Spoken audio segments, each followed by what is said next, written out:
Mtazamaji tu, pia msikilizaji, na hali kadhalika wewe ambao unafuatilia kwenye mitandao yetu ya kijamii ya TV47, Radio 47 na DW. Bila shaka mambo ya mitandao hayo, na hapo tumekuuliza swali, je, vipi vijana wanaweza kushiriki katika mazungumzo ya kuleta mabadiliko bila kujihusisha na vurugu na uharibifu? Na si mitandaoni tu, pia hapa kwenye ukumbi vijana wapo ngangari kabisa, tayari kupaza sauti zao. Upande wa pili mwenzetu Alex Mwakideu yupo na vijana. Mwakideu, vijana wanasemaje? Vijana!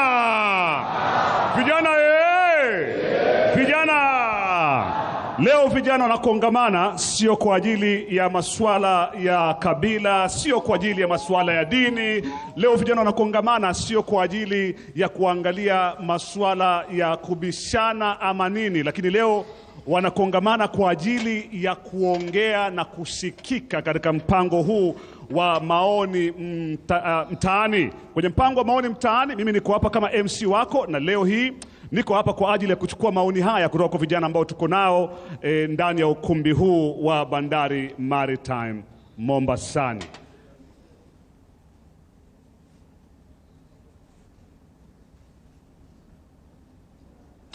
Naam, asante sana Alex, na furahi sana kuona shauku hapa na namna ambavyo hamasa imetanda katika ukumbi huu. Na haraka tuwatambulishe wataalamu wetu kwenye jopo la wataalamu hapa. Kwenye upande wangu wa kushoto hapa ni Bwana Hussein Khalid. Huyu ni mwanasheria wa haki za binadamu na mkurugenzi mtendaji wa shirika la Vocal Africa, ambaye sauti yake inapigania sana mambo ya ukiukwaji wa haki za binadamu, na amezungumzia sana kuhusu mambo kama mauaji ya kiholela na mambo kama hayo, na sauti yake sio mpya sana hapa Kenya, hata Afrika Mashariki anasikika. Kando yake ni Bwana Jonathan Wepuhulu. Huyu ni afisa mwandamizi katika serikali ya kaunti ya Mombasa anayehusika na masuala ya vijana, jinsia na michezo.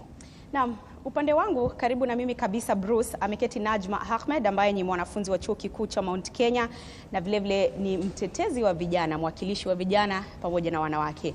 Na muda mfupi ujao atakuwa akiungana nasi Ruby Kache, ambaye ni mtayarishi wa maudhui na vile ni mshawishi wa kidijitali kutoka hapa Pwani.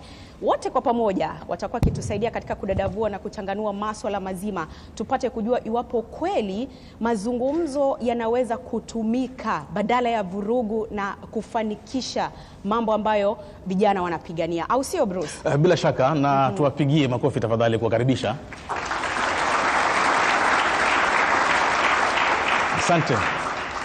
Asante sana. Sasa nadhani mahali pazuri pa kuanzia, Bwana Khalid, nianze nawe. Tunafahamu kwamba maandamano wakati mwingine yanavuta sana hisia za watu wengi, na wakati pengine vijana wanapoingia mitaani kwa lengo la kuandamana kwa amani, hizo hisia zinabadilika wakati mwingine kuwa hasira, na hata kujikuta kwamba yanakuwa ni ya vurugu, uporaji, umwagaji damu na mambo kama hayo. Swali ni kwa nini lazima maandamano ambayo ni lengo la amani lakini yanageuka kuwa kama vurugu? Naam, asante sana. Kwanza niweze kushukuru wale waandalizi wote wa kikao hiki kwa kuweza kuweka mdahalo kama huu, kwa sababu ni mdahalo muhimu sana, hasa tukiwa tunakaribia zile chaguzi ambazo zitafanyika mwaka ujao, na tunajua kwamba vijana ndio watakuwa katika usukani. Kwa hivyo ni vizuri tuweze kuzungumza na vijana ili tuweze kuyaelewa mambo yalivyo katika nchi yetu hii. Umeuliza swali zuri sana, ni kwa nini maandamano yakifanyika kisha yanabadilika na kunakuwa na vurugu. Na tujue kwamba katiba katika sura ya 4 ambayo inazungumzia masala ya haki za binadamu, kipengele cha 37 kinampa kila Mkenya, akiwa peke yake ama akiwa na wenzake, uhuru na haki ya kuandaa na kushiriki katika maandamano. Kwa hivyo maandamano ni haki ya kikatiba ambayo kila mmoja wetu yuko nayo. Na pia tukiangalia katika nchi yetu hii tutapata kuona kwamba ndio kumekuwa na maandamano ambayo yamekuwa na vurugu, lakini pia kuna maandamano ambayo yamekuwa ya amani. Tukiangalia tu hivi majuzi, wale wafuasi wa klabu ya Arsenal wamekuwa wakiandamana wakiwa katika barabara tofauti, na hayo maandamano yamekuwa ya amani kabisa, hapajakuwa na vurugu. Ile hali ukiangalia kumekuwa hata na furaha nyingi na mbwembwe na ngoma na mambo kama hayo kufanyika. Kwa hivyo swali ambalo tutakujiuliza ni ikiwa kweli tunaweza kufanya maandamano ya amani kama ile mfano huo wa Arsenali, kwa nini maandamano mengine yawe na vurugu? Ukiangalia hizi siku chache zilizopita, maandamano ya karibu kabisa ni yale ya bei ya mafuta kuongezeka, na shirika letu la Vocal Africa tumekuwa tukinukuu yale mambo yanayofanyika, na katika hiyo siku moja peke yake tumeweza kunukuu vifo visivyopungua 20 katika nchi nzima, 20 deaths ambao vilitokea kutokamana na yale maandamano ya ile siku. Kwa hivyo haya ni maswali muhimu sana, na ukiangalia 90%, asilimia 90 wa wale waliouawa walikuwa ni vijana ambao ni miaka 35 kwenda chini, na wote 20 waliuawa kwa kutumia nguvu za polisi. Kwa hivyo haya ni mambo ambayo lazima tuweze kuuliza na tutafute jibu ambalo litaleta suluhu katika nchi yetu. Najma, mmsikia hapa Bwana Khalid akizungumzia kuhusu vijana na vurugu, na ni hizi vurugu ambazo zinafanya baadhi ya kauli kutoka kwa viongozi kusema kwamba hao waandamanaji ni wakaidi na kwamba kushughulikia maoni yao inabidi wapigwe vikwazo. Lakini hiyo hoja ukitizama kuna uhalali hapa, kwa sababu hizo vurugu zinazuka wakati wa maandamano ya vijana. Mimi ama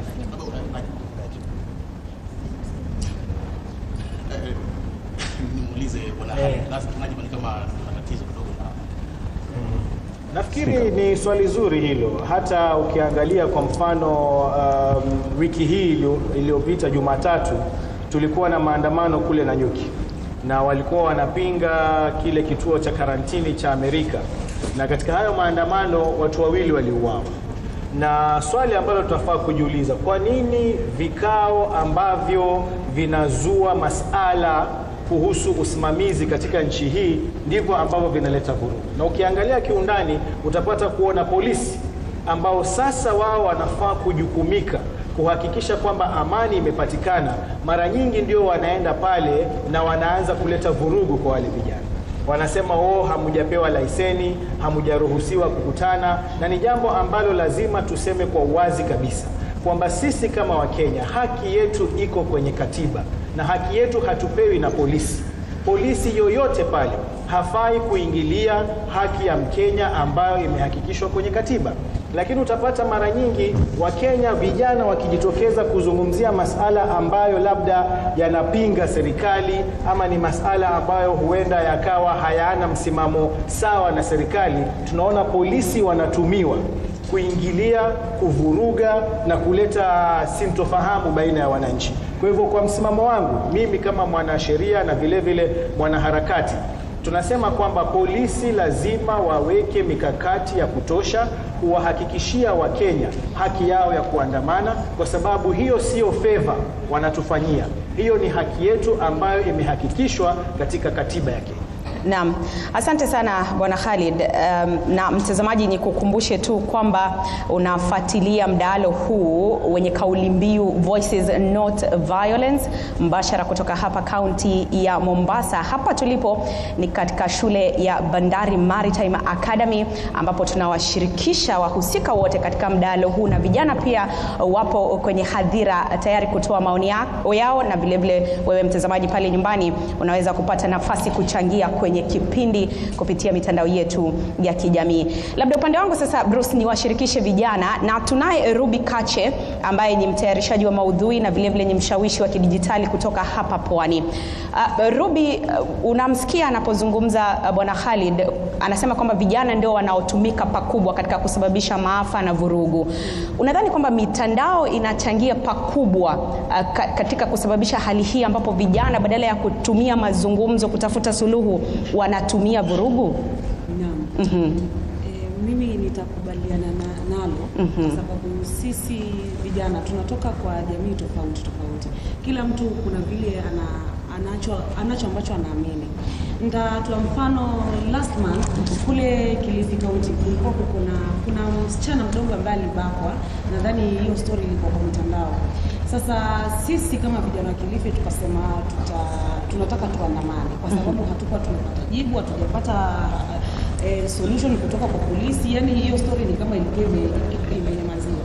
So tulitengeza group vijana tu kama watatu, na sasa kila mtu akawa ana add, kama unajua kijana yote wa Kilifi una add kwa ile group. Sasa tulikuwa tunaongelea pale kwa group, tunasema tutaandamana kesho tutaandamana, lakini sisi tunataka maandamano ya amani kwa sababu ni haki, tunataka haki, hatutaki mambo mengine, hatutaki vurugu.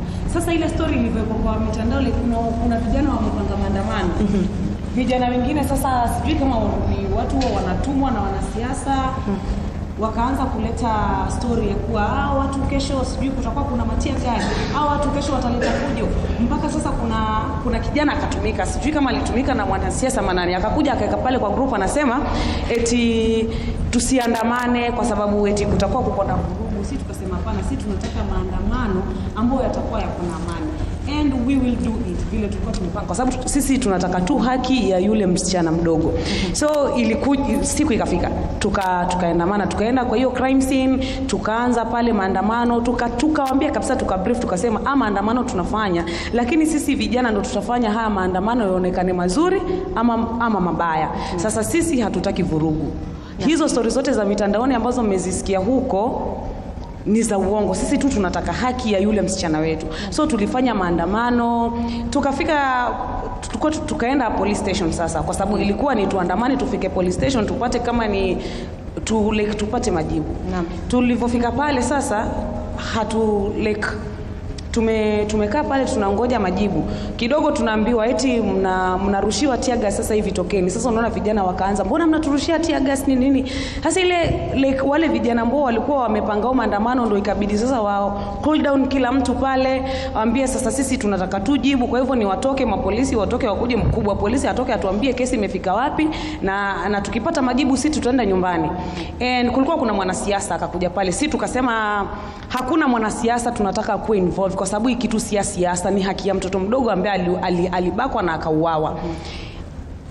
Mwanasiasa hakuongea, and hao maandamano yalikuwa na amani, hakuna mtu yoyote aliumia, hakuna mtu yoyote alifanya vurugu. So mimi kitu naweza sema ni kuwa vijana tuko na sauti, lakini ile sauti yetu kama tuko na shida, tuko na matatizo, tukiongea kwa njia sawa tunasikizwa.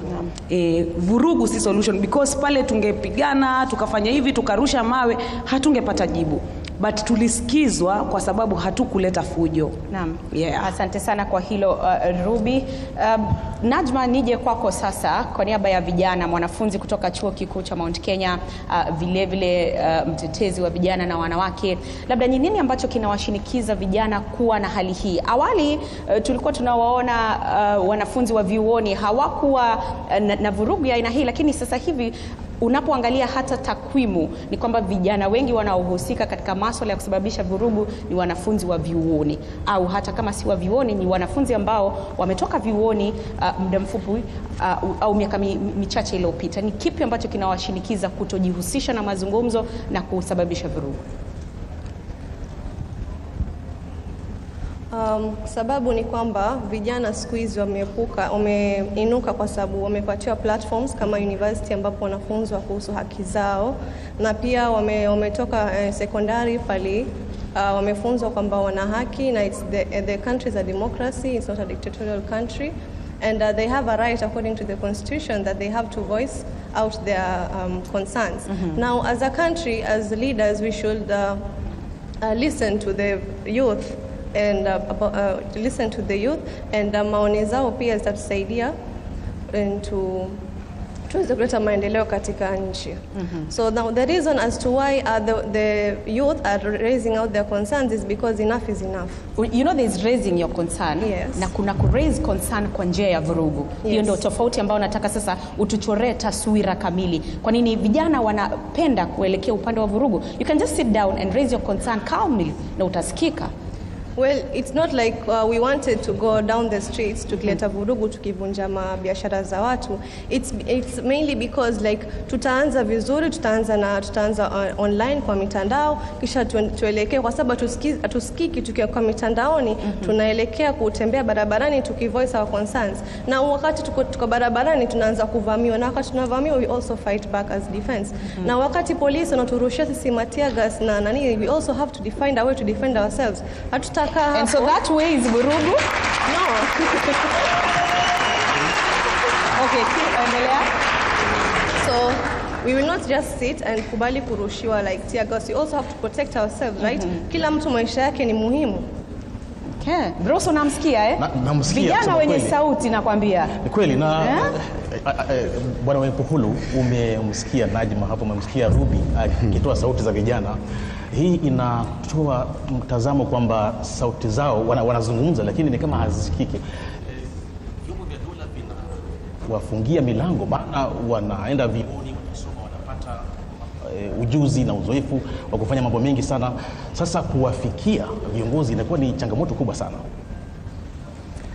Asante sana Bwana Bruce. The biggest challenge that we have, I've always put it very straight. Young people wamekuwa wanauliza maswali matatu in a very simple way. Mimi ni nani? Identity. Where do I fit in? A sense of belonging. And lastly, what difference can I make? That's the purpose. I have witnessed so many demonstrations. And to be honest, I haven't seen young people who are ready to propagate violence.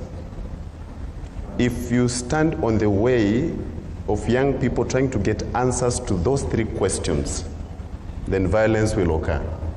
Why? Because we have refused to understand our young people. The moment we try to allow them find answers to the three questions, and then there will be no problem. And so in my thinking, for as long as our youth are trying to express themselves based on issues, let them be given that space. And the biggest challenge ambayo tuko nayo ni kwamba when you try to block a population ambao wanajaribu kuleta mtazamo fulani wa kitofauti fulani, it's like trying to block a furnace on the top of the mountain. Whether you like it or not, it will erupt. Truth be told that we live in different generations, na kwa sababu ya zile tofauti ambazo tuko nazo ni kwamba tuwape vijana nafasi waendeleze masuala yao, because the challenges are real, and so if we give them that space, then it will be very good. And Bwana Bruce, nataka kukupa mfano moja. Sisi kama serikali ya county, we completely deassociate ourselves with violence towards young people. Mwaka wa 2022, unakumbuka vizuri sana, kulipokuwa na maandamano yamechacha sana, maskari wakaanza kurusha tear gas. Gavana alitoka nyumbani, Abdulswamad Sharif Nassir mwenyewe, na akaingia katikati ya Moshi na akasema, tafadhali wachaneni na vijana, msiwaumize, kwa sababu hawajakuja hapa kwa vita, wamekuja hapa kwa sababu wako na sababu. We are trying to block them from expressing themselves. So we stand with the young people of this country. Subiri kwanza nitishie Ruby microphone hapa ili asikike vizuri kabisa. Bwana Khalid. Niko na swali kwa mwenzangu. Amesema yeye ni serikali, yeye kama serikali ya county. Sijui niweke vipi, but kuna story ambayo imehappen tu last week kule Kilifi County. Kuna kijana ambaye amekuwa akona project yake, anataka msaada. Alitoka from Malindi akatembea na mguu mpaka Nairobi, and hiyo kitu ilikuwa kwa mitandao, na ni kijana wetu wa Kilifi. Mpaka nikaona kila mtu alikuwa anaandika hiyo story, kijana anafaa supportiwe. Tukaona amepelekwa kwa viongozi, hatukujua kama alikuwa amesaidiwa ama hajasaidiwa. But juzi kulikuwa kukona mkutano ambao ulikuwa unafanyika, na yule kijana kwa mkutano tu governor anatoa speech, akaenda akamkimbilia yule governor kumshika. So ikazua gumzo kwa mitandao, like mbona afanye hivyo, and mimi I was like, huu kijana amengangana asikike na hasikiki, so angefanya nini shwali? Ndio hilo swali ambalo nilikuwa nimekueleza kwamba mnawafungia milango na hamwapi nafasi za kusikika. Yeah, huyo kijana angefanya nini? Because alijaribu, yani nikileta kimaoni yangu ni kuwa huyo kijana alingangana, because story imekuwa all over, hajapata msaada. Nataka tu nijue kwamba ilikuwa kaunti gani? Ilikuwa ni kaunti yetu ya Kilifi. Ya Kilifi. Yes. Mimi mahala ambapo nasimama ni kwamba special office yangu department yangu ni kubwa sana, lakini masuala ya vijana nimeweka kipaumbele, na ofisi yangu hakuna appointments. Yeyote anaweza fika pale na tutazungumza ya kwamba serikali haina majibu yote ya kifedha, lakini mimi ninaamini ya kwamba tukizungumziana, when we have a conversation, we shall always reach a middle ground. Bwana Bruce, mimi background yangu nimesomea vitu mingi, lakini moja ambayo mimi niliamua niende nitafute mwenyewe ni mediation. I do not believe in pushing away people who are seeking help. I believe in having a conversation and giving what you can give. And once you give that support, then you can always help this young person to reach out. So whatever happened was wrong. Let us open doors to the young people of this country. And for as long as we can do that, hakutakuwa na shida yoyote within our nation. All right. Yeah. Shukran sana. Tuzidi kupata maoni kutoka pia kwa vijana kwenye hadhira, ambapo mwenzetu wa Radio 47 Alex Mwakideu, chairman mwenyewe, atakuwa akisema na vijana hao. Sijui upande wa pili kuna maswali kutoka kwa vijana, mtazamo wao ni upi kuhusiana na mazungumzo ambayo yanaweza kutumika badala ya kusababisha vurugu. Mwakideu? Bila shaka kuna maswali mengi na vijana wamejiandaa hapa. Kwa hiyo kwa upesi tu bila kupoteza wakati, kuna yeyote ambaye anafuatilizia mjadala hapa? Tuko naye ambaye yuko na swali labda kati ya vijana ambao tuko nao? Kuna swali pale tayari, mwenzangu.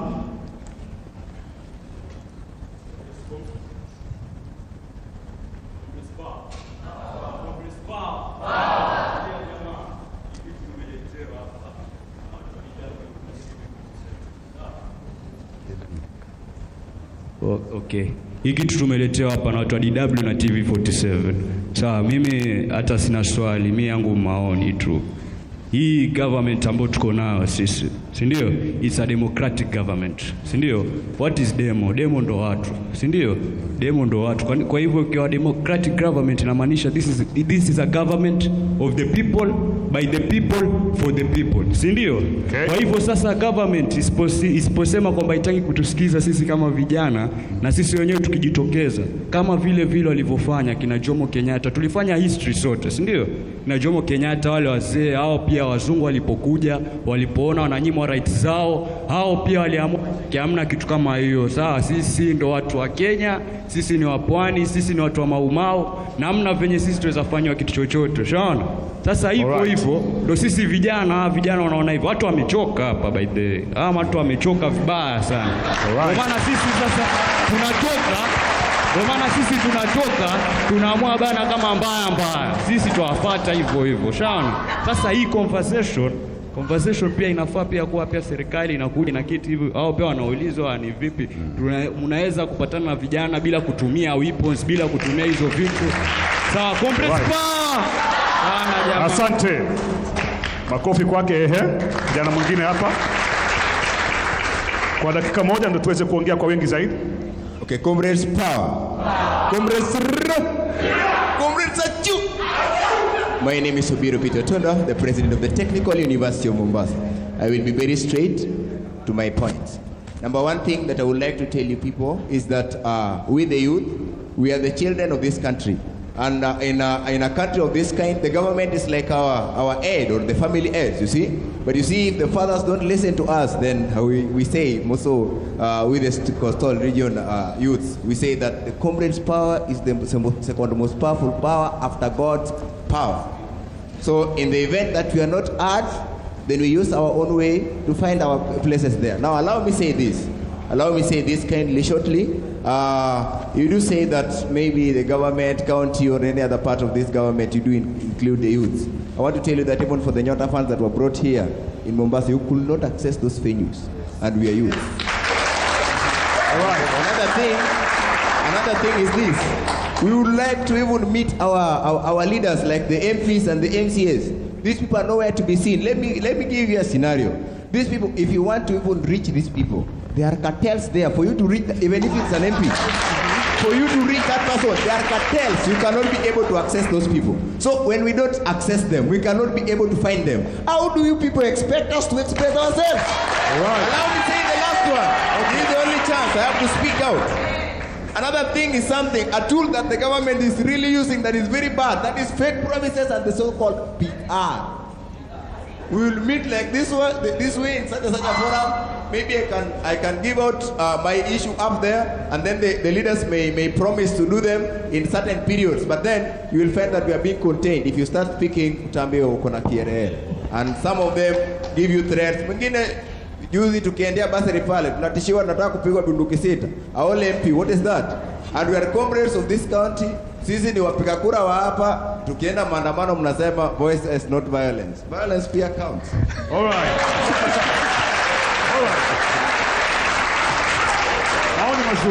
Maoni mazuri sana kutoka kwa vijana.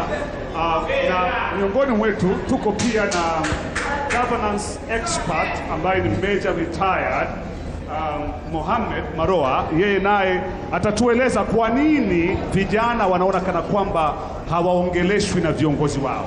Yaani wanahisi sauti zao haziwafikii viongozi wao.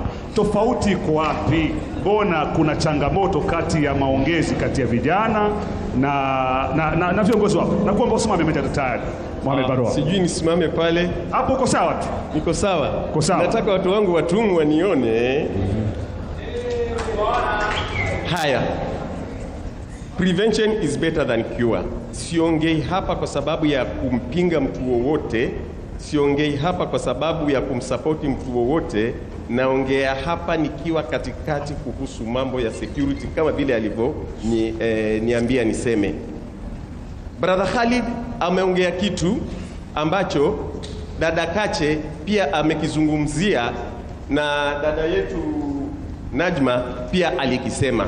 Ni kwamba usipoziba ufa utajenga ukuta. Insecurity kuna kitu kinaitwa the VTR model. That is vulnerability, threat and risk.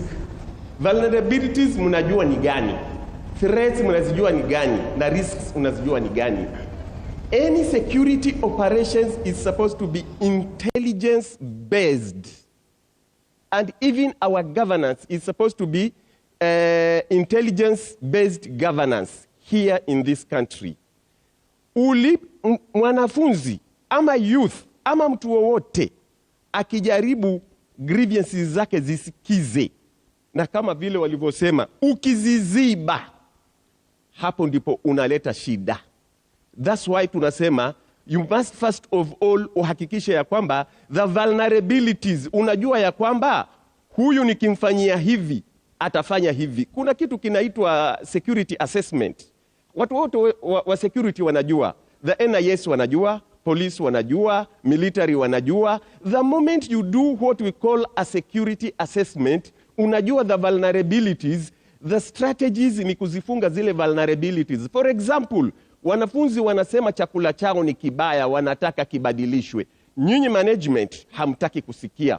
What are you trying to tell wale wanafunzi? Ni lazima wata resist na lazima wataongea. But if you bring on board what we call dialogue-led governance, hakuna youth ambaye ataleta shida yoyote. Asante sana kiongozi. Makofi kwake tena. Maoni ni mengi na muda bado upo. Nitarejesha nafikiri kwake Bruce Samani na Andrin Kilemi, tuendelee kutoka hapo.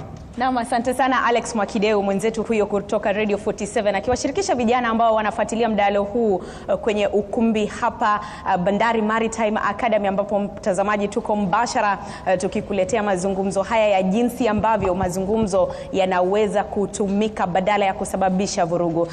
Labda nikushirikishe Bwana Khalid sasa, kwa sababu umewasikia vijana wakizungumza, wana sauti na si sauti ndogo, ni sauti kubwa. Lakini sasa ni jukumu la nani kuhakikisha kwamba tunatumia mazungumzo na wala sio vurugu? Ni jukumu lenu kama wanaharakati, ni jukumu la jamii, ni jukumu la vijana, ni jukumu la serikali, au ni jukumu letu sisi wanahabari? Naam, kwanza wacha nisisitize na kuwaambia vijana kwamba kutupaza sauti zenu na kuzungumza, kuelezea yale mambo ambayo mnayapitia ni haki yenu. Msiogope, msitishiwe, hii ni nchi yenu. Kwa hivyo muwe tayari wakati wowote ule, kama alivyosema wale ndugu zetu pale. Wale wazee wetu Maumau waliopigania uhuru walikuwa vijana pia, na sisi lazima tuwe tuko tayari, hasa hichi kizazi ambacho kinakuja hivi sasa cha Gen Z. Muwe tayari kulinda haki zenu.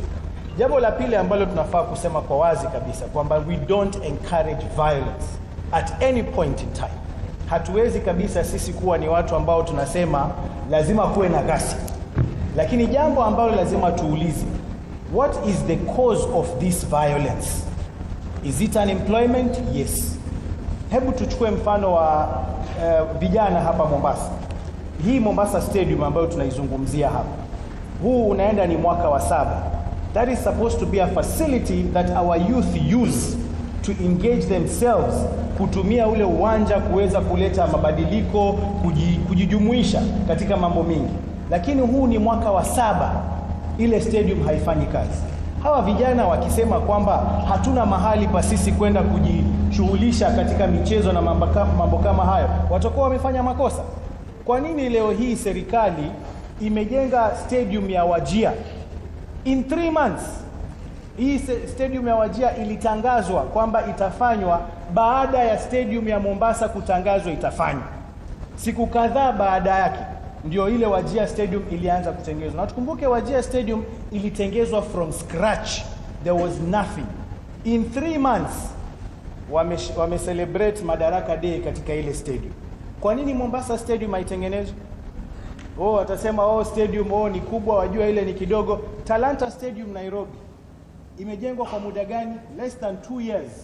A multi-billion stadium. Serikali imesimamia na ile stadium imeisha.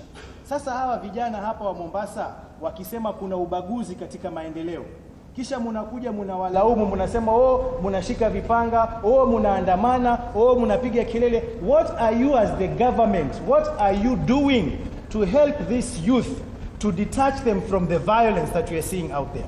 Kwa hivyo ndio tunasema kwamba hatutaki violence, lakini na nyinyi pia viongozi, nyinyi mlioko kwenye serikali, msichochee hizo violence. Msiingize hisia kwa vijana kuona kama wanabaguliwa, hawapawi maendeleo. Kwa nini mnafanya hivyo? So haya ni masuala lazima sisi tuweze kuyaangalia kiundani. Sio tunanyosha vidole tu kwa vijana. Unaponyosha kidole, angalia hivi vingine vinaelekea wapi. Vinarudi kwako wewe mwenyewe. Na ujiulize wewe unafanya nini ili kupunguza ile hisia ya visa na ghasia katika jamii. Bila shaka. Na kabla kuongezea wepo hulu, umeona kabisa hisia za vijana hapa wanapozungumza na kutumia hisia kali kweli kweli kuweza kuhakikisha kwamba wanasikika. Lakini bwana wepo hulu, tunaweza tukasema, maana ukisikiliza hivi unaweza kuona kama juhudi hizi ama harakati za vijana zinachukuliwa kama kitisho cha demokrasia wanapodai haki zao. Niliposema pale awali ni kwamba itakuwa tu ni vitisho kwa serikali ikiwa hatutaki kuwasikiza vijana. Ikiwa tutaketi na tusikize maoni yao, mimi naona tutatembea pamoja bila shida. Ukiangalia mara nyingi vijana kwenye street wakijaribu kuexpress kitu fulani, ni mama ambayo ni halali, inaeleweka kwamba ni ukweli. Kama ni unemployment ipo, discrimination ipo, so ni sisi tuwape nafasi waexpress waende. Lakini ningependa tu kuongezea kusema kitu ambacho ndugu yangu ametaja. Mombasa Stadium ilikuwa inajengwa na county government ya Mombasa. Lakini tukiangalia bajeti yetu ilikuwa ni kidogo. Tulikuwa tunatenga tu kama tunaweka aside kama 100 million. Na hiyo ni stadium ambayo inaenda over 1.4 billion. Kwa hivyo tulirai serikali kuu na tumefanya mazungumzo nao na wame take over. They have taken over. Kwa hivyo ule uwanja tuko na hakika ya kwamba utatumika katika michezo ambayo itafanyika hapa in East Africa next year. So kwa hivyo hiyo inaendelea. Na vile vile sisi kama serikali pia tumejaribu njia zote ambazo tunaweza. Ukiangalia social halls zetu, nyinyi kama vijana mkija pale hamfai kulipa chochote katika social halls. Hiyo ni Governor Abdulhamid alitoa ile decision kwamba vijana wetu na idea zao na hizo CBOs watumie social halls free of charge. Na vile vile kuna viwanja vingi ambavyo tunajenga, kwa sababu hatutaki vijana waketi mashinani. Tunataka waje kama wako na talent, waendeleze talanta zao. Kwa hivyo we as a government tunatamani sana tuwape nafasi huru vijana wetu wa Mombasa waendeleze mambo ambayo wanataka bila ya mtu yote kusimama kwa njia yao. Ruby, sijakuuliza swali. Wewe bila shaka ni mshawishi wa mitandaoni, una wafuasi wako, na wakati mwingi mimi husema kwamba kuna maandamano ya mitandaoni na maandamano ya mitaani. Sasa huwa yanaanzia mitandaoni huko, na yanapofika mitaani yanaanza kugeuka. Tunawezaje kuyatumia ama kuzitumia hizi harakati kwenda mbali zaidi na hashtags ambazo tunaziona, na kuwa ya vitendo zaidi na endelevu na yenye tija, badala ya kubeba mabango tu na kukimbia mitaani? Mimi nitasema hata mimi ni post bado nitaeka lawama kwa serikali. Mimi niko na shida, nitanyamaza ama nitajaribu vile niwezavyo. Ikishindikana nitaenda mitandaoni, mimi nitaenda kujieleza, kwa sababu mimi sitaki kujinyonga ama sitaki kufanya chochote kibaya. Nitaenda pale mitandaoni, mimi nitaandika. Ambaye ataniona pale ataona huyu, acha nimsaidie huyu msichana ama huyu mtu, atanisaidia. Ikiwa hata nisaidia pia bwana, mimi kitu nitasema tu, serikali inatufail. Vijana, serikali inatufail sana. Kwa sababu tukienda mimi kama niko na shida na mimi najua mimi nitakimbilia county government, nitajua kule kuna department ya youth na maybe talent. Mimi vile niko na talent, mimi kama Ruby, nikiona nimengangana na siwezi, nitaenda kule kwa county nikaombe, nitaandika hata proposal. Nikienda nikiandika kule proposal, naambiwa maneno mazuri tu, kama vile tunaambiwa msijali, hiyo acheni tunashughulikia, hiyo hata tupeni tu mwezi, mtanunuliwa kama ni equipments, mwende mshoot vile mnataka, sijui ni nini. Nitangoja mwezi, utadanganywa tu na ka event kamoja, uende pale upewe 5,000 ama uende event na usilipwe kabisa. Kwa hivyo unaenda event ili ulipwe ama ili uende kupaza sauti yako? Tuseme umepewa gig. Si wanatudanganya hivyo. Unapewa gig ndio ati unyamaze. Na hiyo gig kwanza hautalipwa. Frustrations zangu nitapeleka wapi? Nitapeleka mitandaoni, nitaenda huko nitapost. But nitapost, lakini nitakuja nitasema mimi nikiendelea kupost hivi ni kama nitakuwa na expose na expose viongozi. Narudi nyuma, kwa sababu hiyo kitu inaweza hata maisha yangu inaweza kuwa hatarini. So nitafanyaje? Nitakaa pale na depression yangu. Nikishindwa nitaenda nitajimaliza, nitafanyaje? Kama una roho ngumu tu unapambana. Labda Bruce, iwapo naweza kumshirikisha huyu Ruby, kwa sababu ni mshawishi wa mitandaoni na tayari hali ilivyo ni dhahiri shairi kwamba vijana wamekosa imani na serikali. Kwa hivyo tunaanza vipi kuunda imani upya? Labda serikali itumie mbinu gani ili kurejesha ile imani, ili mradi ukienda hiyo gig unayosema ya shilingi 5,000 unaenda pale ukijua manze leo nikomboka na nikirudi nyumbani narudi angalau na kitu changu? First kitu naweza sema tuanze na humanity. Kwa sababu kile ambacho unafanya kiongozi akifanyia kijana mdogo, akimfanyia unyama, huyo bado tu ni binadamu. Ingine ni tuache tu uchoyo, viongozi waache uchoyo, because anaona mimi nikisupport Ruby Kache na hii project atakuja atakuwa mkubwa, ama vile ako na influence, huyo atakuja atakuwa mali fulani, alafu mimi nitashuka chini, mimi kama kiongozi watakuwa hawanisikizi. Because yes, vijana tuko na sauti. Mimi nikienda nikipost kitu na ningangane na hiyo kitu, everyone atakuwa anaona, na watu wakiniunga mkono, kiongozi yeye anaona ni threat. Anaona akinua kijana akifika pale juu ni threat, anaona ni kama atakuja atapokonywa mamlaka. Sasa ni viongozi wapunguze uchoyo, vijana wasikike, because surely kama sisi vijana tunangangana na hawataki kutusupport, tutaenda wapi? Generation ambayo inakuja itakuwa tuna vijana wakora. Maana kama mimi nimengangana, niko na talent kweli, lakini sasa sifiki mbali, si nitaenda basi nitatafuta mahali kuna drugs nianze kuuza. Nitakuwa mhuni, kwa sababu mimi natafuta chakula, natafuta kitu ambacho itanisustain. Najma, labda nikuelekezee swali hilo kuhusiana na jinsi ambavyo serikali au mbinu ambazo serikali inaweza kutumia kurejesha imani, manake tayari ni kana kwamba vijana wamepoteza imani na uongozi. So one of the ways they should listen to whatever we say, because this country is a democracy, and wakati unakuja kuomba kura unakuja kwa vijana, so tunakupa kura kisha like baadaye you do not involve us in the decision making about the maendeleo of the country. So you should listen to us and not just use our votes to take you in other places. Now another way is that they should have forums or platforms where they can engage youth, like this one here.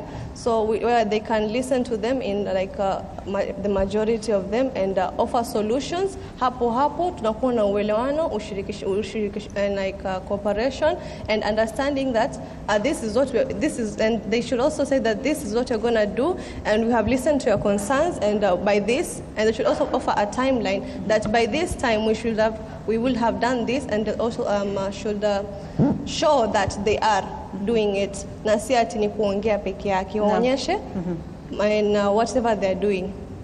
Bwana Wepukulu, unapowasikiza vijana wakizungumza, si hapa jukwani tu bali hata kwenye hadhira, wanataka kusikizwa na viongozi na uongozi. Na kusikiza huku au kusikizwa huku kwao ni kusikizwa ili mambo yaende kulingana na vile ambavyo wanataka. Yani it's either the highway or the highway, you know. Kwa hivyo vijana labda wanastahili kuelewa nini katika mazungumzo? Je, ni kweli kwamba kila wakati ambapo unaitisha kitu utakipata, au wakati mwingine utakikosa, utapata nusu, wakati mwingine utapata kile chote ambacho umeitisha? Je, vijana wanaelewa kwamba kusikizwa huku si lazima kweli upate kile ambacho umekiitisha? Asante. Ni swali ngumu na rahisi. Kwanza, serikali bajeti yake huwa inaratibisha na control of budget, na mwaka ukianza bajeti yafanywa, na chochote ambacho utakifanya katikati ya mwaka wataiflag, watasema hii ni pesa imeliwa. Mimi nimepokea barua nyingi sana, ukija kwa meza yangu zimejaa. Nimejaribu mpaka kuwafikia wafadhili mbalimbali, kwa sababu ukiangalia budget ambayo tuko nayo, hata ukijaribu kucheza nayo hauwezi meet mahitaji yote. Na ndio sababu tunajaribu njia ambayo tunaweza. Niko katika ofisi yangu, niko na partners zaidi ya 30. Ziko vitu ambazo wamekuja wakaomba, tunafikia partners, tunaongeza na ile kidogo tuko nayo tunafanya. Lakini vijana waelewe kwamba hizi budget ziko fixed. Na ukijaribu, kwa mfano, ikiwa utaniletea proposal leo, unataka, wanaona nyingi zinataka $500,000. Hiyo $500,000 kujaribu kuifix kwenye budget, na budget ishafanywa, inakuwa ngumu sana. Kwa hivyo ni vizuri pia sisi kama vijana tuelewe kalenda venye naenda. Kwa mfano, vitu zenye ziko constant ni youth week, hizo zinaeleweka, ni lazima zifanyike. Lakini hizi za kibinafsi tunajaribu njia ambayo tunaweza. Kwa hivyo ukija unaweza upate na unaweza ukose. Lakini mimi nilipoingia kwa ofisi nilisema wacha tutumie. Namuona Ruby hapa anakataa sana. Anasema kijana akitaka apate. Si ati ukitaka ukose. Asante. Wacha tuje pamoja, tuweke mawazo pamoja ili tuone ni njia gani ambayo tunaweza. Kwa sababu juzi tulikuwa na kongamano la creative talent Mombasa. Nilikosa budget, lakini ilifanyika. Kwa hiyo nilihakikisha kwamba hii ni kitu ambacho kinaendeleza vijana talanta zao.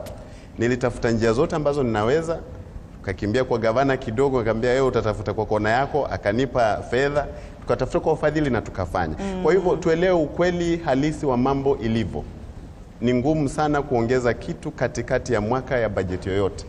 Hata 50,000 inaweza funga chief officer wangu. Kwa hivyo tutafanya njia ambayo tunaweza. Ipo vitu mtapata na ipo vitu ambazo tutajaribu.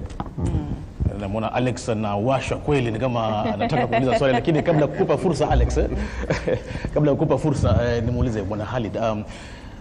Umewasikia wote wakizungumza, lakini ni kama kuna dhana hivi potofu ambazo pengine watu wanazo kuhusu kizazi cha sasa cha vijana, kwamba wao wanahusishwa tu na vurugu. Hii hasira ambayo vijana wanayo tunaweza tukaibadilisha vipi na kuifanya iwe itumike kama nguvu nzuri ya kuleta mabadiliko yenye tija? Mimi nafikiri hasira si kitu kibaya, ikiwa ile hasira itapelekwa katika yale mambo ambayo yanatakaniwa. Vijana wengi, swali si kwamba wanataka kila wanachotaka wanataka wapewe. Swali wanajiuliza ni kwa nini serikali itumie pesa kumleta Alikiba na Makadara Hospital hakuna madawa, kwa mfano.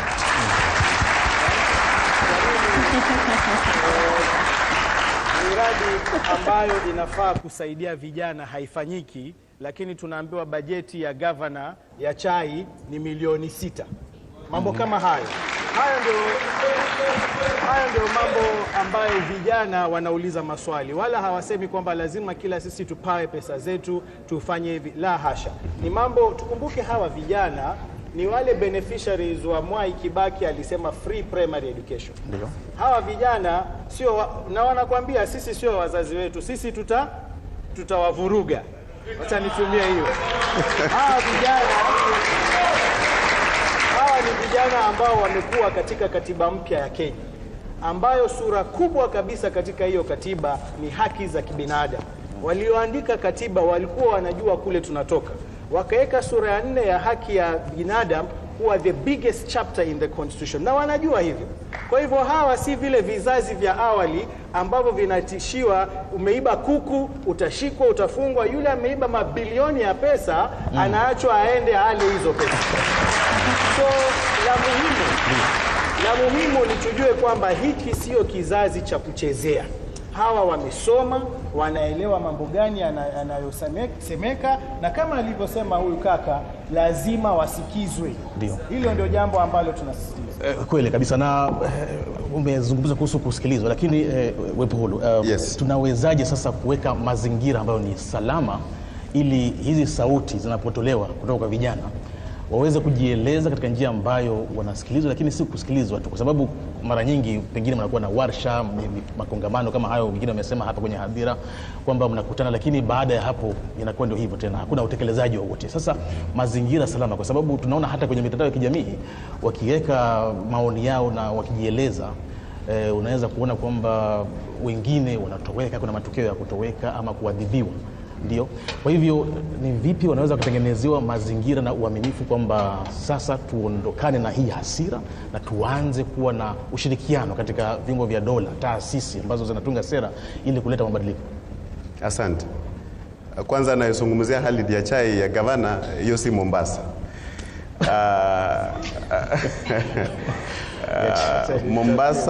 Mombasa, gavana wa Mombasa, kama yuko mtu ambaye anapenda vijana ni gavana wa Mombasa. Na mimi nataka niwaambie kitu.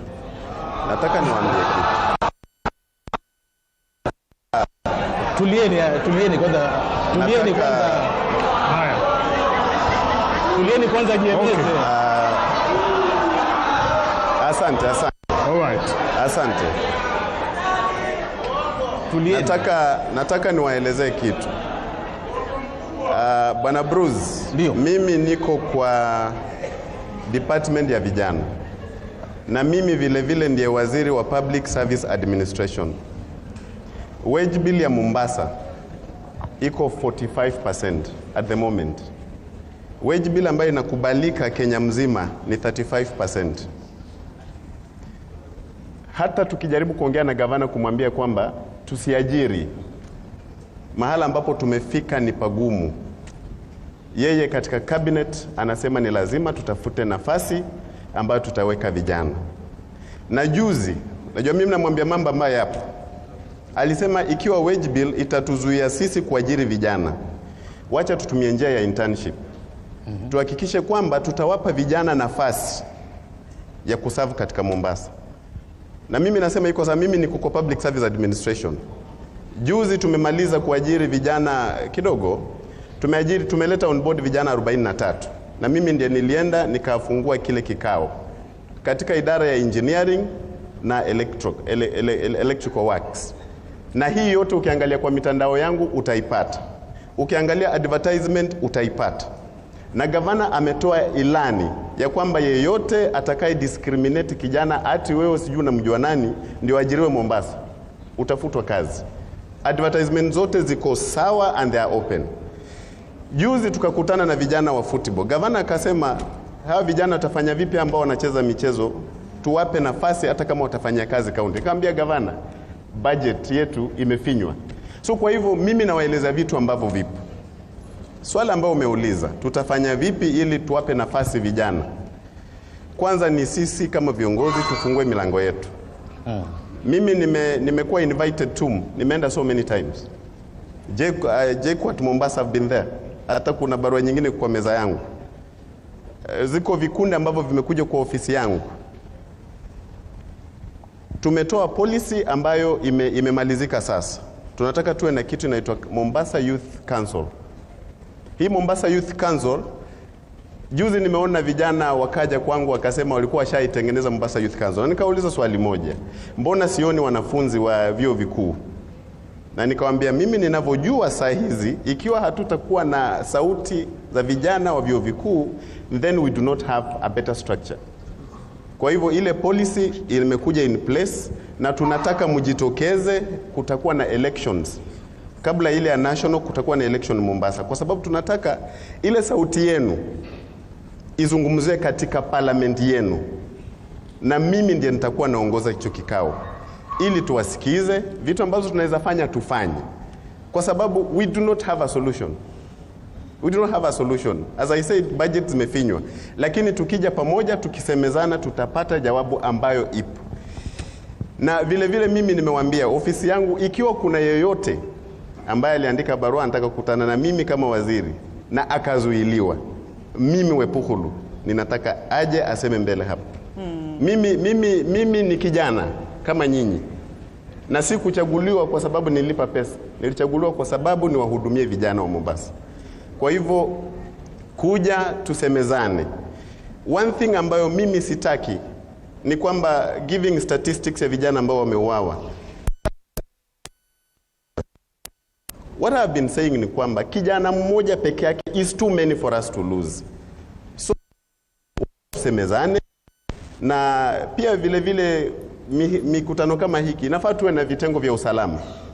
Wao pia waje hapa watuambie ni kwa nini wanazuia sauti ya vijana kuendelea, kwa sababu mimi wanaona saa nyingi anza kabla vijana walete vurugu.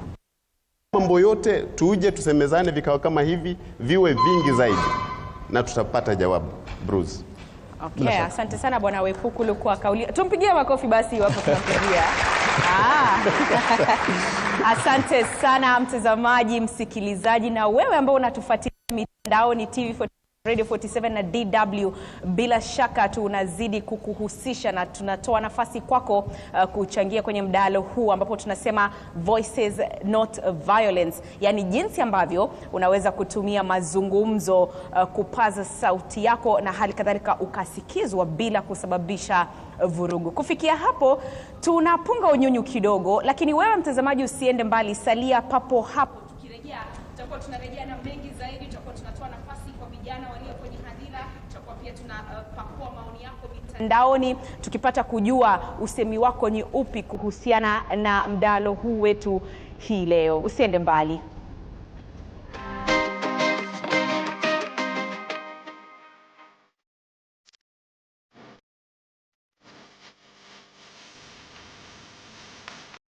Sundays at 8:30 p.m.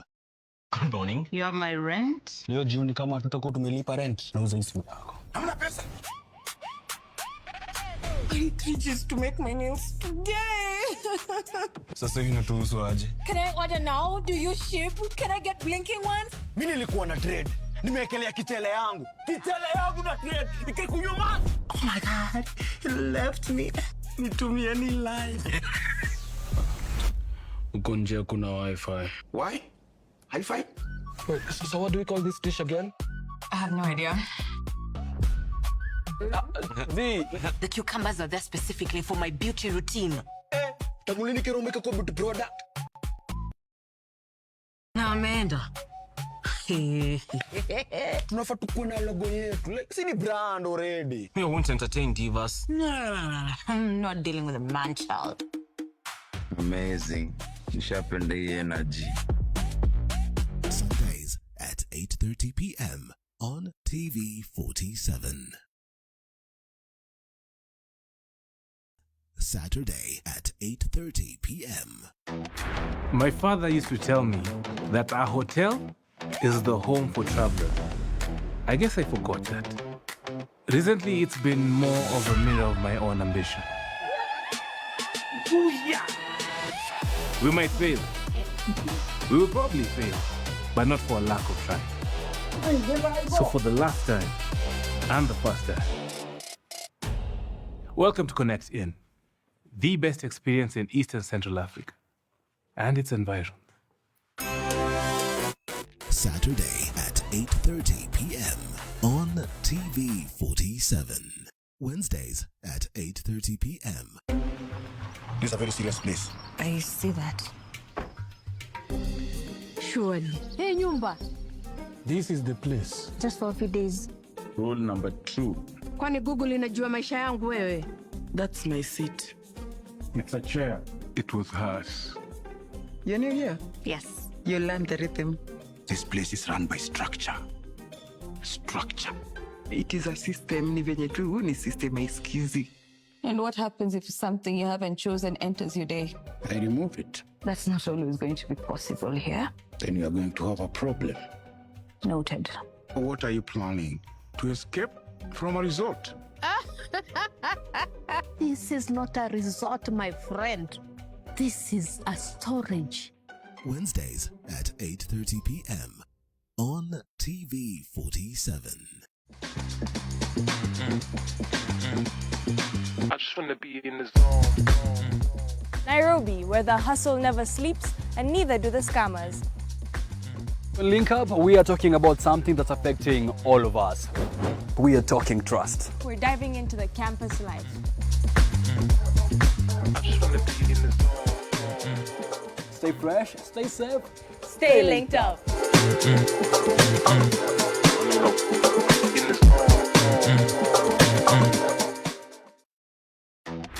My father used to tell me that a hotel is the home for travelers. I guess I forgot that. Recently, it's been more of a mirror of my own ambition. Ooh, yeah. We might fail. We will probably fail, but not for a lack of trying. So for the last time, and the first time, welcome to Connect In, the best experience in Eastern Central Africa and its environs.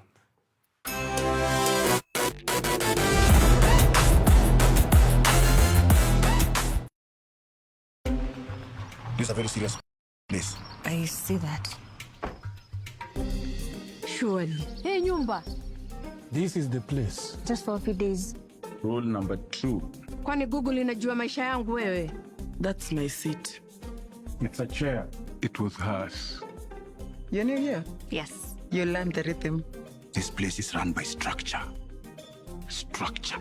It is a system, ni venye tu ni system haisikizi. And what happens if something you haven't chosen enters your day? I remove it. That's not always going to be possible here. Then you are going to have a problem. Noted. What are you planning? To escape from a resort? This is not a resort, my friend. This is a storage.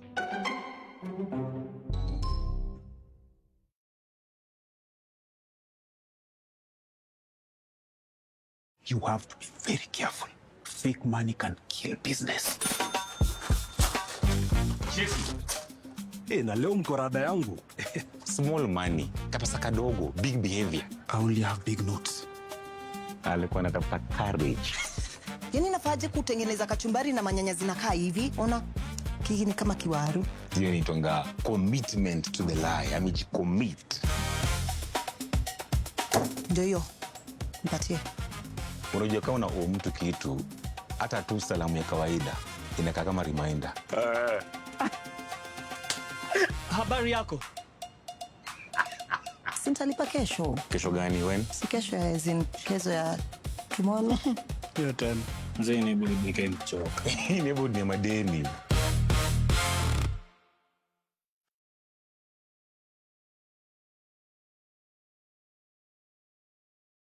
Tuesdays at 8:30 p.m. You have to be very careful.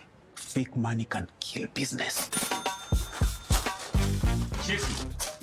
na leo mko rada yangu. Small money, kapesa kadogo, big behavior. I only have big notes. Alikuwa anatafuta courage. Yani nafaje kutengeneza kachumbari na manyanya zinakaa hivi? Ona, hiki ni kama kiwaru. Hiyo inaitwa commitment to the lie. Amejicommit. Ndio hiyo. Mpatie. Unajua kama una mtu kitu, hata tu salamu ya kawaida inakaa kama reminder. Habari yako? Sintalipa kesho. Kesho gani when? Si kesho ya kesho ya tomorrow. Your turn. Mzee ni budi nikamchoka. Ni budi ni madeni. Tuesdays at 8:30 p.m. on TV 47. Sundays at 8:30 p.m. Good morning. You have my rent? Leo jioni kama tutakuwa tumelipa rent na uza simu yako. Hamna pesa. I need 3 G's to make my nails today. Sasa hivi natuhusu aje? Can I order now? Do you ship? Can I get blinking ones? Mimi nilikuwa na trade. Nimewekelea kitele yangu. Kitele yangu na trade. Ikikunyuma. Oh my God. You left me. Nitumie ni line. Uko nje kuna wifi. Why? High five? Wait, so what do we call this dish again? I have no idea. The cucumbers are there specifically for my beauty routine. Tamulini kero umeka kwa beauty product. Na ameenda. Tunafaa tukuwe na logo yetu. Si ni brand already. We won't entertain divas. No. I'm not dealing with a man child. Amazing. Nishapenda hii energy. Sundays at 8:30 p.m. on TV 47. Saturday at 8:30 p.m. My father used to tell me that a hotel is the home for travelers. I guess I forgot that. Recently, it's been more of a mirror of my own ambition. Ooh, yeah. We might fail. We will probably fail, but not for a lack of trying. So for the last time and the first time,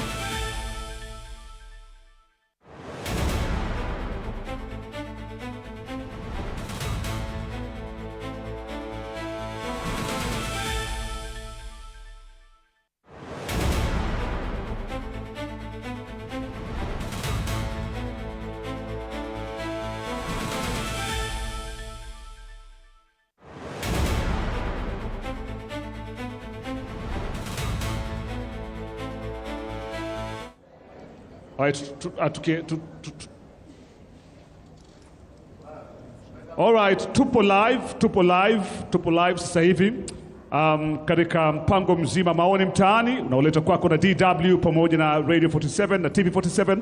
Maoni ni mengi na vijana wako na nafasi ya kuongea. Leo tunasema kwamba voices and not violence.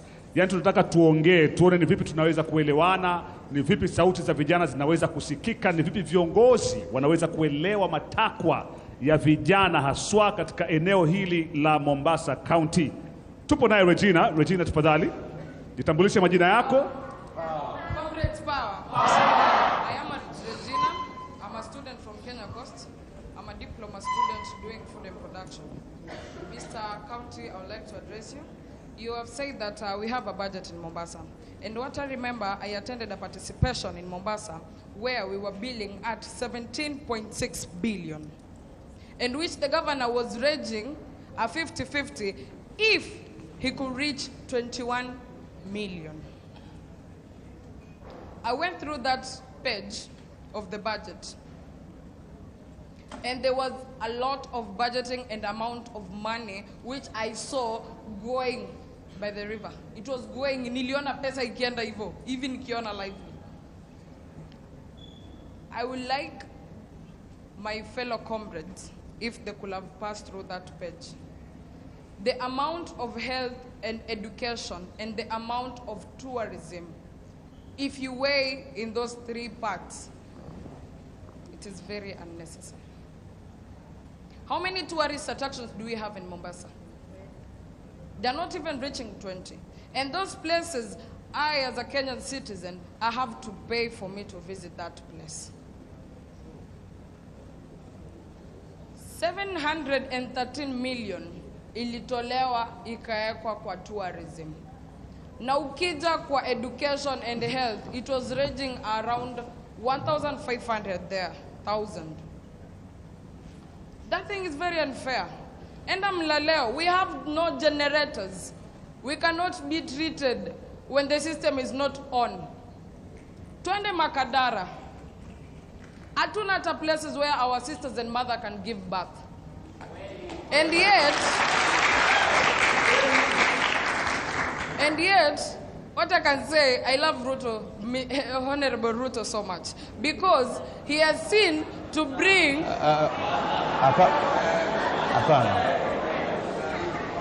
Tumpe nafasi, amalize. He has seen to bring the quarantine patients because we have good facilities in Mombasa. We have good facilities in Kenya. And yet, mama wanalala chini. That is unnecessary for now. Hatupati bursaries kama comrades, kama university students. We are not getting bursaries. And that's unfair. And I cannot go to governor the way the young lady said. The boy was looking for his justice. He had to run to the governor. Mimi mzito, siwezi kimbilia governor nimwambie sijapata school fees. And I cannot go to shout in TikTok for me to get help. And I won't riot because I don't want to die. I'm very grateful for me for that. Asante. Tukimalizia Regina. So what I would like to say is that it is not fair. It is not fair at all. Sisi tuko hapa, and what I can assure you, we will talk, and in the end of the day, we will get tired. Sai tunatafutwa kama chungu kutoa kura, kupiga kura. Na sisi wenyewe hatusaidiki. Mimi mwenyewe nasijaingia classes for almost 2 weeks because I don't have school fees. Na nadaiwa almost 39,000. I'm raised by a single mother. I have a sister in Mount Kenya University. She has not gone to school because of that. And yet you're telling us that the budget is there, the budget is here. Nani amepata basari hapa? Comrade gani amepata basari? Okay. I have a lot to say. Asante. Let me pause for now. Asante Regina. Mpigeni makofi jamani.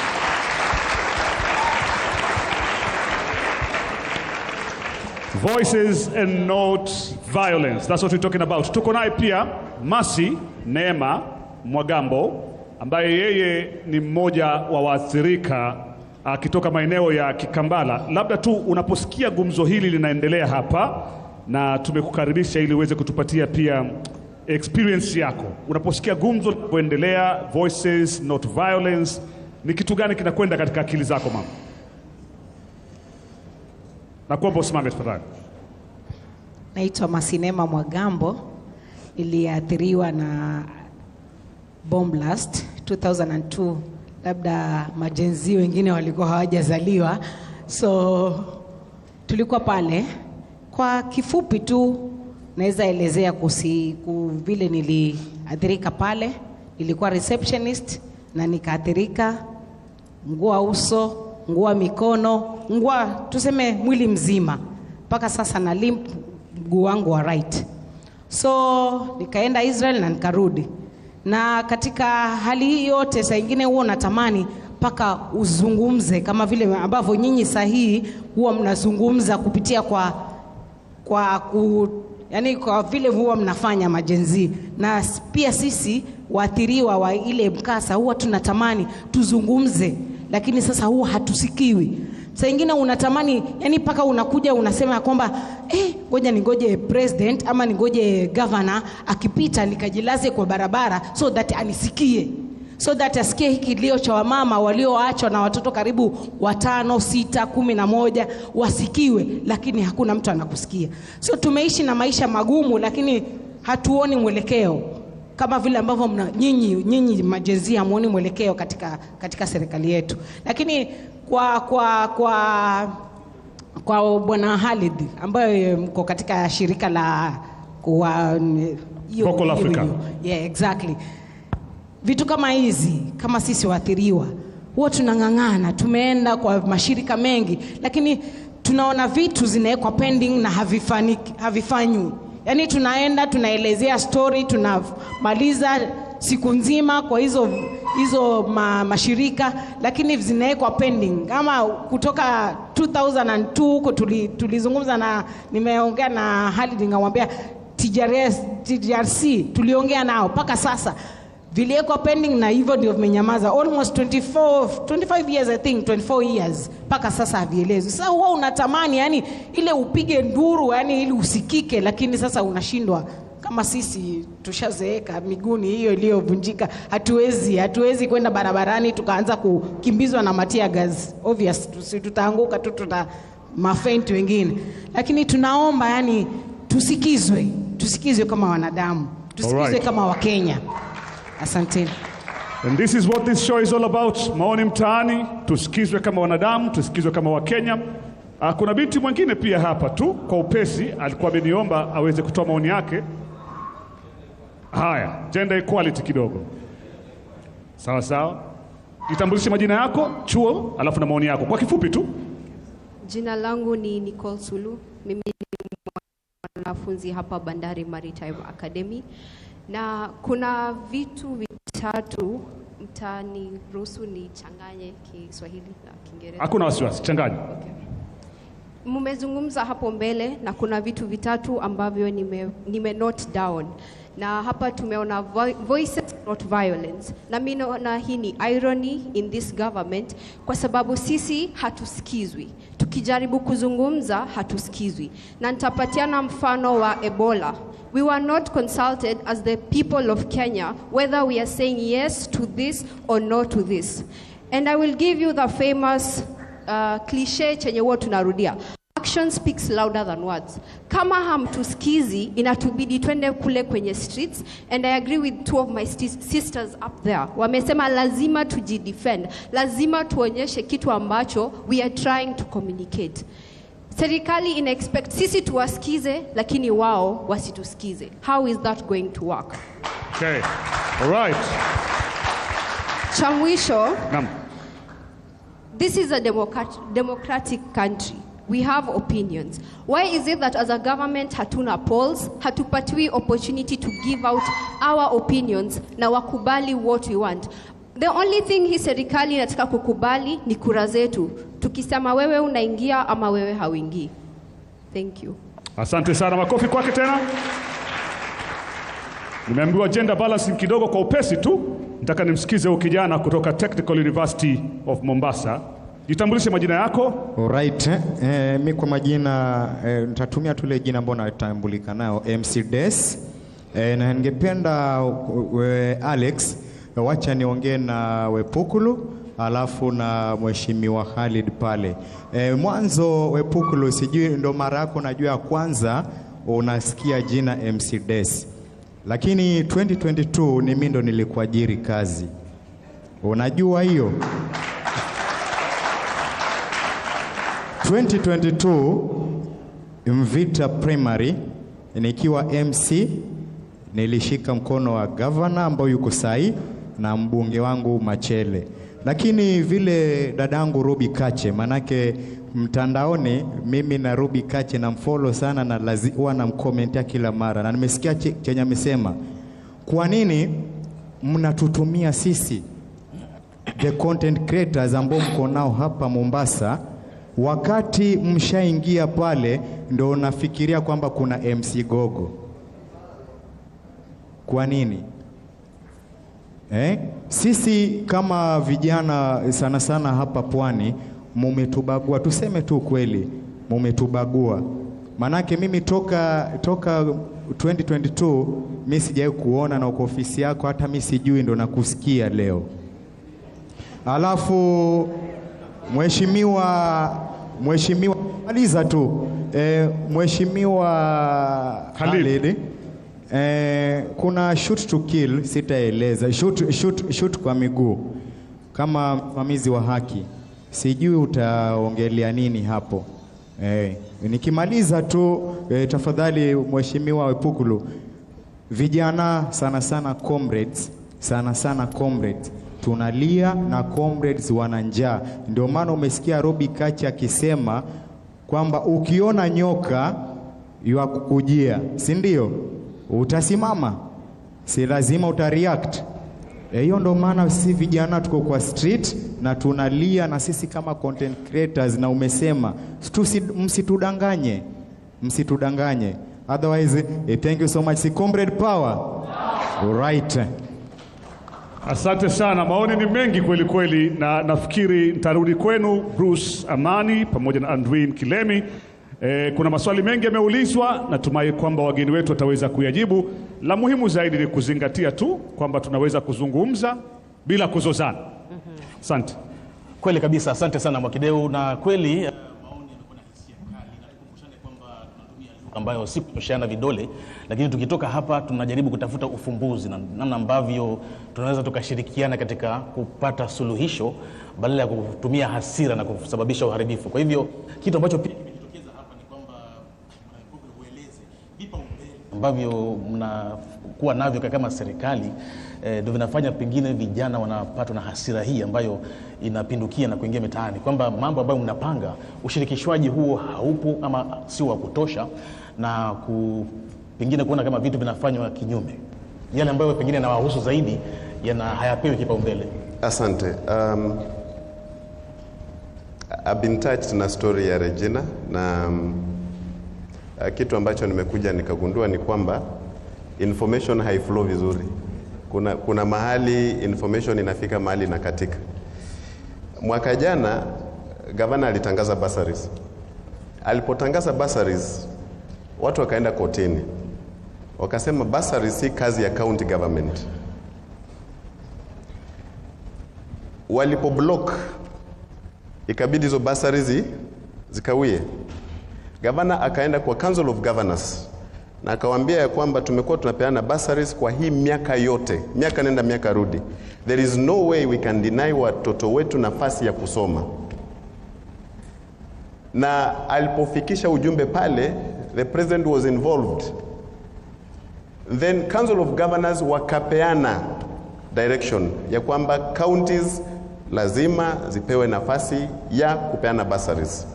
Ikaenda kotini na ikashinda hiyo kesi. Huu mwaka huu supplementary budget, tuliposhinda kesi, gavana akasema ni lazima tuweke pesa ya bursaries katika supplementary budget, kwa sababu sasa tumepewa uhuru. Na ikiwa mnafuatilia vizuri, mwezi uliopita kulikuwa na kongamano la kurelease zile bursaries za mwaka jana, na ilifanyika wazi, mkienda kwa mitandao mtaiona. Kwa hivyo bursaries zinapeanwa, hazipeani, zinapeanwa na zinaenda kwa walengwa wenyewe. Na zinaenda kwa walengwa wenyewe, kwa sababu wale watu ambao walipewa forms last year wote walipewa bursaries juzi. So kwa hivyo bursaries zilikuwa zimesimamishwa na court, lakini huu mwaka huu, mwezi huu umepita, county government ya Mombasa imerelease ile bursaries. Gavana pia vile vile alifika mahali akaturai sisi mawaziri wake, akasema kuna kitengo ambacho mimi naona sijakiguza. Akatuambia mimi ninataka school fees ya day schools i drop to 10,000 shillings. Huu mwezi uliopita, about 2 months ago, sisi tukaangalia tukaona budget itakuwa ngumu, na akasema mimi kama hamtanipa okay, mimi nitaenda mpaka National Education Center niongee na vitengo vya elimu ikiwa kama watanipa nafasi. Na akaenda kule na wakakuja Mombasa. And as we speak today, Governor wa Mombasa ndiye anapeana free feeding program katika public schools za day schools Mombasa. Na hii nataka muende mchallenge. Sisi cabinet tulisema haitawezekana, na alikuja pia akaifungua rasmi, ilifunguliwa rasmi, na akatangaza kwamba hataki kuona mwanafunzi yoyote wa public school akilipizwa more than 10,000 shillings. Kwa nini nasema hivi? Dada amesema pale kwamba tourism imepewa kama 700 million. Hiyo siwezi thibitisha, nafaa niende niangalie kwa sababu si wizara yangu. Lakini mambo ambayo gavana amewekeza sana pesa nyingi ni education. Amewekeza pesa nyingi sana kwa education. Na hii ya kufeed public schools, Bruce, si kazi ya county. Lakini alisema hata kama si kazi ya county, lakini watoto wetu wa kisichana wakikaa nyumbani kwa sababu ya school fees wanaathirika sana. Wengi wanapata pregnancy za mapema. Na akasema afadhali tupunguze school fees ya watoto wetu wa day schools wapate nafasi ya kusoma. So kwa hivyo ile kitu nitaambia vijana, tujaribu tuwe wazi, tupate information, kwa sababu information ikitupita ni muhimu pia. Yes. Hayo mawasiliano yawe wazi pia kutoka upande wenu ili yawafikie hao vijana wenyewe, si kwamba kuwalaumu kwamba. Kitu ambacho tumesema ni kwamba tunataka National Youth Council, ili hii italeta all the groups za vijana, ndio information ikuwe na flow, kwa sababu information inawekwa kwa mitandao zetu za kijamii, lakini ni kama haifikii vijana wetu. Kwa hivyo basari zinapeanwa. Kuna swali liliulizwa na MC Bess ya kwamba hanijui, na ninaweza sema ni kwamba inaweza kuwa ni ukweli, kwa sababu mimi nimepewa kazi ya waziri mwaka jana Disemba, na nimesema nimetembelea vijana wengi sana, na kuko na mwanzo ya kwamba tumejuana leo. Mimi nitarai vijana, kukiwa na nafasi za kazi, tafadhali apply, kwa sababu huwa zinatangazwa pia wazi. Apply. Alafu kijana kama Bruce na ile knowledge ambayo ako nayo, in fact if he can come forward, we can always find a way of accommodating him, kwa sababu I have shared an idea with His Excellency the Governor ya kwamba tunataka teams zetu za Mombasa tuwe na MCs wakiwa katika michezo, na kanambia ni muandikie proposal tuone kama we can absorb at least 20 of them. So we are trying our level best. It's not easy, lakini tunajaribu kwa njia ambayo tunaweza. Sawa, asante. Tunajaribu kutafuta suluhisho katika hili swala. Sasa tushajua kwamba kuna tatizo kubwa sana kweli. Najma, katika historia wanafunzi hasa wa vyuo wamekuwa na mchango mkubwa sana katika kuleta mabadiliko, iwe ni ya kisiasa ama uongozi. Nyie katika chuo kikuu mnatumia mbinu gani ambazo mnashirikiana ili kuhakikisha kwamba haya mnaweza kutafuta ufumbuzi na suluhisho badala ya kuyaacha yafikie katika kiwango cha maandamano yenye uharibifu? Cha kwanza ni kwamba we try to voice our opinions to our current leaders, like the school council, and we find ways to voice out our problems, and if they're not heard, we further go on to mtandao ambapo tuta post vitu tunaona zinatuathiri sisi kama vijana, na tukiona hizo hazisikilizwi wala is not being addressed by even the media, we will go further on to the streets. We will try to find a way to project this issue so that everyone can know that we are facing this issue, and this issue must be solved, and we must be listened to. Nadhani katika pumzizizo hizo za kutafuta suluhu, Bruce, ndio huyu ambaye ni mwanamitindo au muundaji wa maudhui na vile vile ana jina kubwa pale kwenye mitandao, Ruby, labda tueleze, kwa sababu unaposikiza mazungumzo hapa kutoka kwa vijana wengi ni kana kwamba wanaamini ni lazima tutumie vurugu au kifua ili tuweze kusikizwa.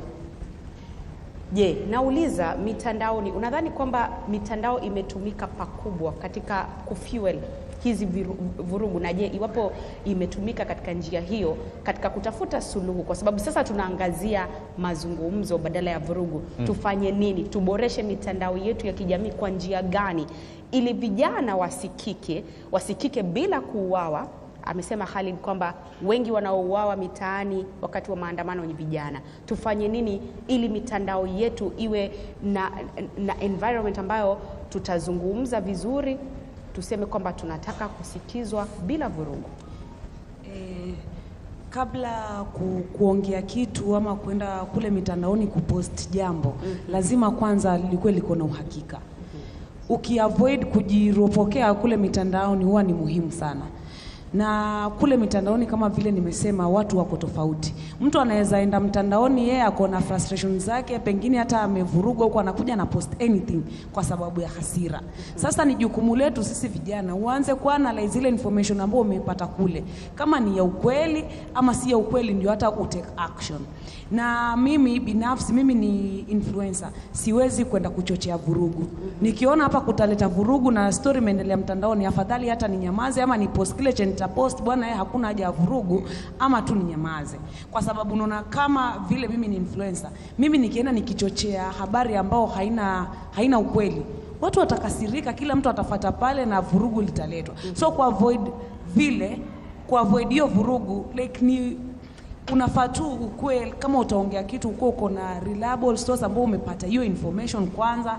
Na pia si lazima, sisi tunajua kuwa si lazima ufanye vurugu ndo usikike. Mimi nikifanya content yangu naweza ifanya in a way that itakuchekesha, lakini kuna information ambao mimi napitisha, lazima utaelewa kwa ile content. Yes. Kwa hivyo unasema kwamba wale ambao wana majina makubwa kwenye mitandao wahakikishe kwamba vitu ambavyo wanaweka mitandaoni ni vitu ambavyo vimehakikiwa, si habari feki. Yes, si habari feki. Na pia sisi influencers ni wengi. Nikishikana na mwenzangu ambaye pia ako na followers wengi, mwingine sote tukua tuna advocate, yani the same thing yenye ambao kama tutakuwa tuna advocatea kila mtu pale ana post like tutasikika. Yes. Kitu kingine ambacho umetaja ni kwamba mtu ambaye anatumia mitandao ya kijamii pia ana jukumu lake. Kando na wewe kama influencer kuhakikisha kwamba unachoweka mitandaoni ni kitu ambacho ni cha uhakika, pia yule ambaye anatumia mitandao hiyo ana jukumu la kuhakikisha kwamba akiona kitu anaenda kuangalia iwapo kitu chenyewe ni cha ukweli, sio? Yes. Sasa nataka niulize kwenye hadhira, wangapi hapa unapopitia mtandao, najua Gen Zs wengi mnatumia TikTok. Kwa mfano wakati wa mswada wa fedha wa mwaka 2026, wangapi ambao walihusika kwenye public participation, labda kwa kunyosha tu mkono? Kwa kunyosha mkono? Kuna yeyote? Khalid, unaona Unaona Mnanisikia? Hakuna hata mmoja. Kwa nini? Labda tusikie kwa nini, Mwakideu. Haya, kwa nini haukuhusika katika public participation? Okay, thank you very much. Comrades power. Comrades wisdom. I want to say this. It's very true, hizi vitu zinapostiwa kwa mitandao. But again, waziri, ile ilipeanwa juzi na the governor's office, ilikuwa ya high school. Let's come kwa watu wanaandamana. Acha tuseme ukweli. Wacha tuseme ukweli. I want let my voice to be heard. Sindio? Comrades power. Comrades power. It's voices, not violence. Sindio? Let me speak. Kumekuwa na bursaries. Wale watu wako idol, watu wamemaliza shule wanatamak. These people wakitoka huku nje, tuko na kampuni nyingi Mombasa. Kuna KPA, kuna KPLC, kuna Bamburi Cement, kuna Mombasa Cement. Hakuna opportunities. Aya, these people wako shule. My sister Regina there, akona shida ya school fee. Sindio? Bursaries zinapelekewa high schools. Hawa watu wako shule, nikienda sahi pale, naitisho kadi ya kura na ID. Before them, walikuwa wanaitisha ID pekee. ID ikiangaliwa nyuma, yangu inasoma Likuyani, sitapewa bursary. Matarajia nitoke hapa Mombasa, naenda Likuyani kupewa bursary na nasoma Mombasa. Time ya kusoma hiyo ndio nitakuwa napiga kura. Si ndio? Thank you very much. Mwakideu, huyo bingwa kabla haujatoka kwake, nimeuliza swali na amesema hapana. Nataka kusikia kutoka kwake kama kijana, kwa sababu kulikuwa na muda wa hadi Mei 25 kwa wananchi kutoa maoni yao kuhusiana na mapendekezo ya mswada wa fedha wa mwaka 2026. Kwa nini yeye kama kijana hakufanya maoni yake pale mtandaoni? Labda nisikie ni kipi ambacho kilimzuia au changamoto ilikuwa ni gani? Umesikia swali? Thank you very much. Actually, my name is Naman Wanjala and I am the current president of Kenya Coast National Polytechnic. Hizo information, actually being sincere, sikuona na sikusikia. Zilikuwa mtandaoni? Sikuona na sikusikia. Kwa hivyo basi that raises another issue kwamba kuna ignorance kidogo miongoni mwa vijana. Ndio? Haya. Alright. Vijana Vijana, kuna mtu aliona kwenye mtandao? Nani aliona? Kwa kunyosha mkono. Okay, kuna mmoja aliona hapa. Uliona? Simama tafadhali. Okay. My name is Yasir Akiba. a student from Bandari Maritime Academy. Yes, hiyo kitu ilipostiwa, tuliona, niliona personally, sawa. But the reason kwa nini sikuongea kitu, it's like so many things inapostiwa, tunaona, but you are not valued. Hata nikisema kitu siwezi sikizwa. Wewe ni Yasir, who's Yasir? Like who's Yasir? Hata nikiandika hivi na hivi na hivi, who's Yasir? Yeah? Like it's different. Mimi niandike kitu, the same thing ipostiwe sahi, mimi niandike kitu, Mr. andike kitu. Ya nani itasikizwa, nani itaangaliwa? Why? That's the thing ambao sasa tunaona you are not valued. Since you are not valued, hatuwezi enda vile nyinyi mnataka. Wacha si tuende vile si tunataka, vile tunataka. That's the issue. Haya. Maoni mazuri sana. Maoni mazuri sana. Sawa. Nadhani Bruce nafurahia. Nafurahia sana kwa sababu unaona sasa tumefungua ukurasa mpya. Labda tupate kutoka kwa mwanadada. Mwanadada. Haya. Yupo mwanadada. Haya, mpe basi. Right. Wanadada hampo? Kwa kifupi tu. Asante sana. Kwa majina naitwa Brian Oburu kutoka chuo kikuu cha Technical University of Mombasa. Actually, nasema it's high time as county government you should consider using channels, appropriate channels. Chuo kikuu, kila chuo kikuu ina system of governance. Kwa mfano TUM tuko na president, that is the section ya kuongoza wanafunzi. Mkitoa hizo bills zenu ama hizo vitu mnataka tuchangie, kwa nini msije mpatie hizo governments information kwa mnataka our opinions on how to go about them? If you do that, automatically mtatupata kama vijana. Lakini nyinyi mkenda mnanyamaza, hamjapatiana ripoti, then you expect us to contribute. We will not contribute. Alafu pia another thing, as youths we do speak and nyinyi mnatusikiza, but the problem you don't do what you've said. Okay. Nimesikiza ukisema resolution hapo, nimesikia ukisema vitu ambavyo zinafaa kufanywa and I was very keen. But hizi ni vitu zimekuwa zikisemwa na hazifanywi. Mtazisema, tumezisikia, tumekaa, tumetulia, lakini after some time there's nothing. So I think you should also consider that. Thank you. All right. Naam, asante sana kwa mchango huo. Right. Nadhani sasa turejeshe hapa jukwani manake tumeshasikia sauti zao. Bruce kidogo nimshirikishe Bwana Khalid. Umewasikia vijana. Nimeuliza swali rahisi sana. Wangapi ambao walijihusisha katika kutoa maoni yao wakati ambapo information iliwekwa wazi kwamba unaweza kutoa mapendekezo na kuna hadi Mei tarehe 25. Umeona hakuna yeyote aliyenyosha mkono. Nikauliza swali, changamoto ilikuwa ni gani? Mmoja akasema kwa kweli mimi sikuona ujumbe huo hata. Mwingine akasema kweli niliona ujumbe lakini sikushughulika kwa sababu hata nikisema sitasikika. Kwa hivyo hapa kuna mambo mawili ambayo yanajitokeza. Kwanza kabisa ignorance, pili kuna kitu ambacho kinajitokeza cha hata nikizungumza sitasikika. Sasa katika kutafuta suluhu, vijana hawa wanafaa kujua nini katika kupaza sauti zao? Naam, swali zuri sana hilo, na lile swala la apathy ya kwamba hata nikifanya pia lazima tuangalie imetokea wapi. Hawa vijana wetu tukiangalia maandamano ya Gen Zs walijitokeza wazi kabisa wakasema hatutaki finance bill. Ilizungumzwa kwenye mitandao, vijana walisema, lakini walisikizwa? Hawakusikizwa. Kama pale awali wale viongozi wangesema watu wamejitokeza, wamesema hawataki finance bill, hebu tuiondoe, yale yote yaliyofanyika yasingetokea. Kwa sababu wangekuwa wamesikizwa. Lakini tuliona viongozi wakifanya nini? Kama yule Madam Walamu alisema nini? Nimepiga yes na kesho tena nitapiga yes. Sasa wale viongozi kule mbele wamesahau kwamba wao wamechaguliwa kuwasilisha maoni ya watu wao, sio yao wao binafsi. Lakini kiongozi anaenda kule mbele anafanya vile yeye anaona ni sawa, japokuwa wananchi wanakataa. Ile inaongeza ile wasiwasi kwa wananchi kwamba hata nikisema sitasikizwa. Angalia swala la Ebola. Bado serikali inaendelea. Tunaona wa Amerika sijui wameleta madaktari sijui nini. Juzi Rais Ruto amekuwa pale amezungumza, amesema hiki kitakuwa chai, lakini wananchi wenyewe wananyuki wala Laikipia si wamezungumza, mpaka wameandamana. Wakenya kwa jumla wamesema hatukitaki hichi kituo hapa, lakini hawachukuliwi maanani. Kwa hivyo vijana wakisema kwamba hata tukiongea hatutasikizwa, ni jambo ambalo kweli liko. Na kama alivyoelezea huyu kakangu, viongozi wa hii nchi ni lazima wafungue masikio yao, wawasikize wananchi. Hii nchi si ya viongozi, hii nchi ni ya Wakenya.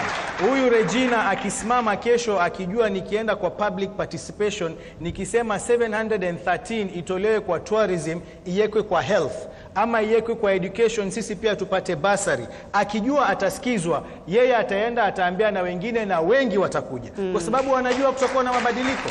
Lakini leo hii tunafanya public participation kwa sababu tu ya kutick box, tumefanya, lakini hata mkiambiwa nini hamufuati, bado munaenda munafanya yenu. Hiyo inavunja imani katika watu kuja kujitokeza na kutoa maoni yao. Na asante kwa hilo. Zungumzia masuala hayo mawili kwa kina, na uwepo hulu kuhusu swala la mawasiliano ambalo kijana amesema hakuona. Serikali zinajirekebisha vipi kwa kizazi hiki cha kidijitali kinachoendelea kubadilika na kuwasiliana tofauti na ilivyokuwa na kizazi kilichopita, kwa sababu sasa hivi mambo yamebadilika kabisa, ili kuwafikia kwa njia ambayo wanaielewa wenyewe? Asante. Mawasiliano ni bila mawasiliano kuna ujumbe muhimu ambao tutakosa, na vitu kama hizi bursaries huwa zinatangazwa. Kama saa hizi kuna mambo yametangazwa, national government wanafanya election ya National Youth Council, na hizi mara nyingi the model ya communication ya serikali ni Kenya Gazette.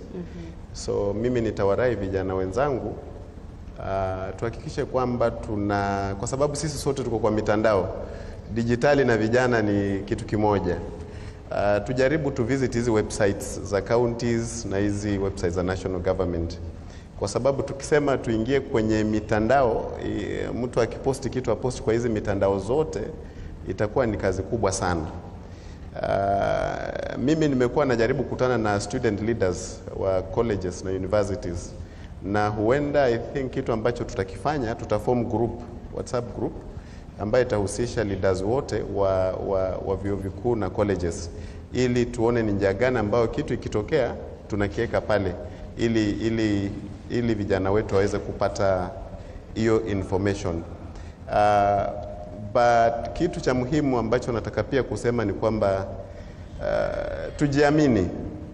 tujiamini, kwa sababu without believing in ourselves pia mambo yatakuwa magumu sana, kwa sababu tuko katika space ambayo wanasema survival for the fittest. So if you'd rather knock the door ukose kuliko hauku knock kabisa. Najua sasa pale tutakuwa tunazungumzia mambo mawili tofauti. Mimi kuna kijana juzi alikuja akanambia anataka kuingizwa katika internship. Tukifungua ile tunawapatia, anambia but ili advertisewa hakuona. So ikabidi nikazungumza na Public Service Board tuone ni njia gani tunaweza kumsaidia ili apate hiyo nafasi. But itakuwa ni rahisi ikiwa information kama hiyo tutaipata kwa rahisi. Kwa hivyo tutajaribu njia zote, Bwana Bruce, tuone kama tutarahisisha mambo ya mawasiliano. Sawa. Ruby, tunatafuta suluhisho. Sasa huu wanaharakati wa vijana wa kisasa huu tunawezaje kufanya uwe endelevu zaidi na wenye tija zaidi na wenye kuleta mabadiliko zaidi kuliko kusubiri wakati wa migogoro? Ndio sasa tunaona vijana wanajitokeza na kufanya maandamano na mambo kama hayo.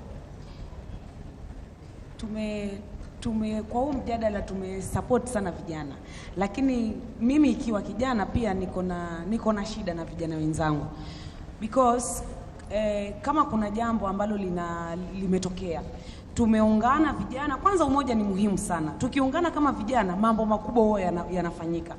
Lakini sasa utapata sisi vijana, unapata sasa obviously kuna leaders ambao pengine atakuwa na mjadala yeye ndo ameubeba.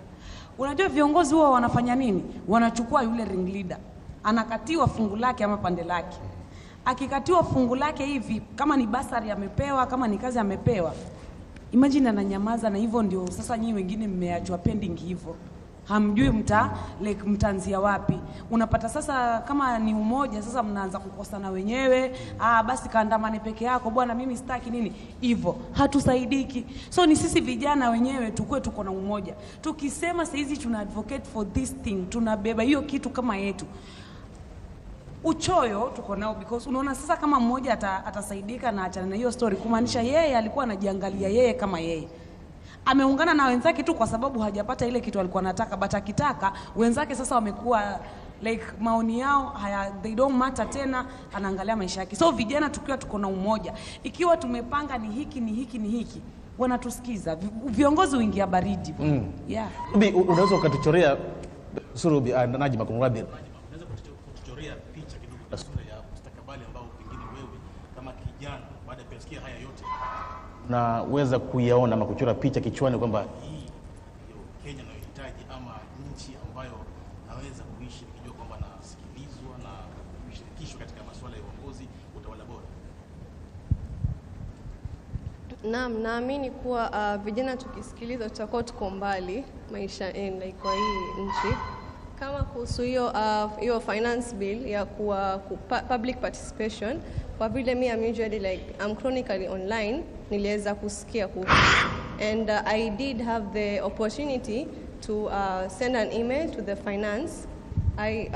I did send, but now the problem is utatuma email kisha email haiendi, inasema like our mail is full. So like sielewi kwa nini wanasema there's public participation na wakati una participate it's not going forward. Unaelewa? So we need to be heard and they should fix that issue too. And if the leaders decide to engage the youth and enable them to speak publicly, then we'll be very far as a country. Na kuna kitu ambacho Ruby alikuwa akikizungumzia na akasema kwamba yuko na vijana lakini pia ana tatizo na vijana kwa sababu they are not consistent, kwamba wanafanya kitu wanachoka haraka. Ulimsikia mmoja pale akisema mimi niliona ndio lakini sikujaza kwa sababu nimevunjika moyo, unaona? Sasa kuna hili swala hapa nchini Kenya kuhusiana na kuchukua kura. Vijana walikuwa mitandaoni na mitaani wakisema tuko kadi. Sasa vijana bado mko kadi? Bado mko kadi? Wangapi hapa wana kura? Wangapi? Sasa mimi swali ambalo ningetaka labda kulielekezea vijana, na ni wakati ambapo tunajaribu kutafuta suluhu, ni kuhusiana na jinsi ambavyo vijana wanaweza kuhakikisha kwamba wakianza kitu basi wanakwenda nacho hadi mwisho bila kukata tamaa. Kwa sababu kitu kimoja ambacho vijana wameonyeshana katika siku za hivi karibuni ni kuhusiana na kuvunjika moyo haraka, kuchoka haraka na kukosa labda kujituma. Sijui, labda tuweze kusikia kutoka kwako Najma, kwa sababu wewe ni kijana mwanafunzi pale chuoni. Je, hilo ambalo nalizungumzia mimi ni tatizo ambalo vijana wengi wanalo, kwamba wanaanza kitu lakini along the way wanatoka wanaanza kitu kingine, mambo kama hayo? Sasa mtu akianza kuongea na sikilizwi, na ukiambia ukitembea huko utakurushia nani, utafanya nini? So si you'll try, like we try our very best. Tunasema tuna hii issue and this issue, lakini hatusikilizwi. And then wakati we try tunarushia mawe. Who wants to die in this country? No one wants to die. All life is precious. So now swali langu ni suluhu ni gani? Kwa sababu unajua vijana mnataka kusikilizwa, sio? Lakini hamna ule uvumilivu, naweza kusema. Unasema kwamba ni kwa sababu ukizungumza hausikilizwi, kwa hivyo unaamua kuretreat. Kwa hivyo sasa, kwa sababu tunataka kusikilizwa kama vijana, tufanye nini? So hatuna subra ama uvumilivu. That's because like most of the youth are unemployed. And gharama ya maisha iko juu. Hasa like some of them wanaona like kwenda maandamano, it's like sometimes it's a waste of time and resources. And some like struggle to find their daily meal, because hii gharama ya saa iko juu, because matatu sign like 50 shillings kwenda like from Posta to so like people are trying to strive to satisfy their day-to-day needs, most of them. Na wale ambao and most of the youth like tumekataa and kufanyiwa hivyo, like we need to be listened, and for us to be listened we must talk, and the government must also listen to us. Okay. Ruby, nije kwako sasa, labda kwa kauli za mwisho kwa sababu naona nikana kwamba kidogo muda pia unatukimbiza. Tueleze sasa mitandaoni, kwa sababu wewe jina lako ni jina kubwa pale mitandaoni. Tufanye nini kusonga mbele katika siku za usoni, kwa sababu tunaingia katika mwaka wa uchaguzi mkuu wa mwaka 2027. Tufanye nini mitandaoni ili kuhakikisha kwamba tunapoingia katika mwaka wa uchaguzi tunaingia tukiwa kama vijana ambao wako well informed, vijana ambao wanajua kwamba mitandao inaweza kusababisha vurugu iwapo itatumiwa kwa njia isiyo bora? Kufikia sasa vijana wengi wanajua ambacho kinaendelea. Ikiwa kiongozi hafanyi kazi vizuri, wanajua, vijana tunajua. So hapa solution ni kila kijana atafute kura. Mimi najua wakati wa siasa vijana wengi watanunuliwa, na si eti tutanunuliwa na pesa ya maana yenye itatusaidia. Ni upewe 1000, 2000, uzuie vurugu, ufanye hivi, but vijana tunafaa tuangalie kesho.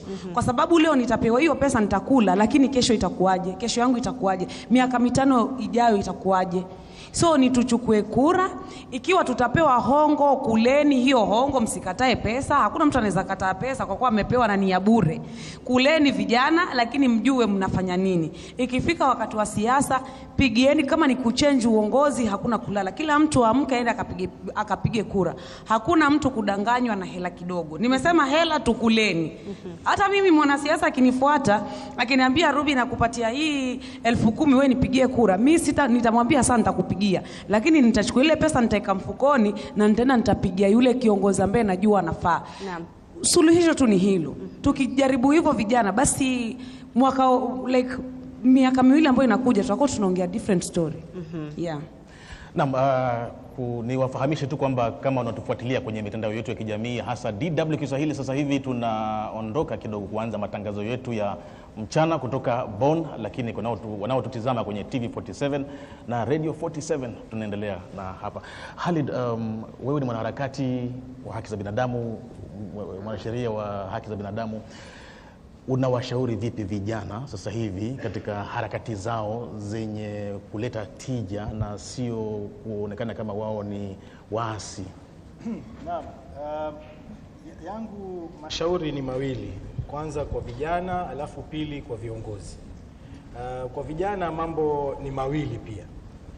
Kwanza muendelee kusisitiza lazima haki isimame kwenye nchi.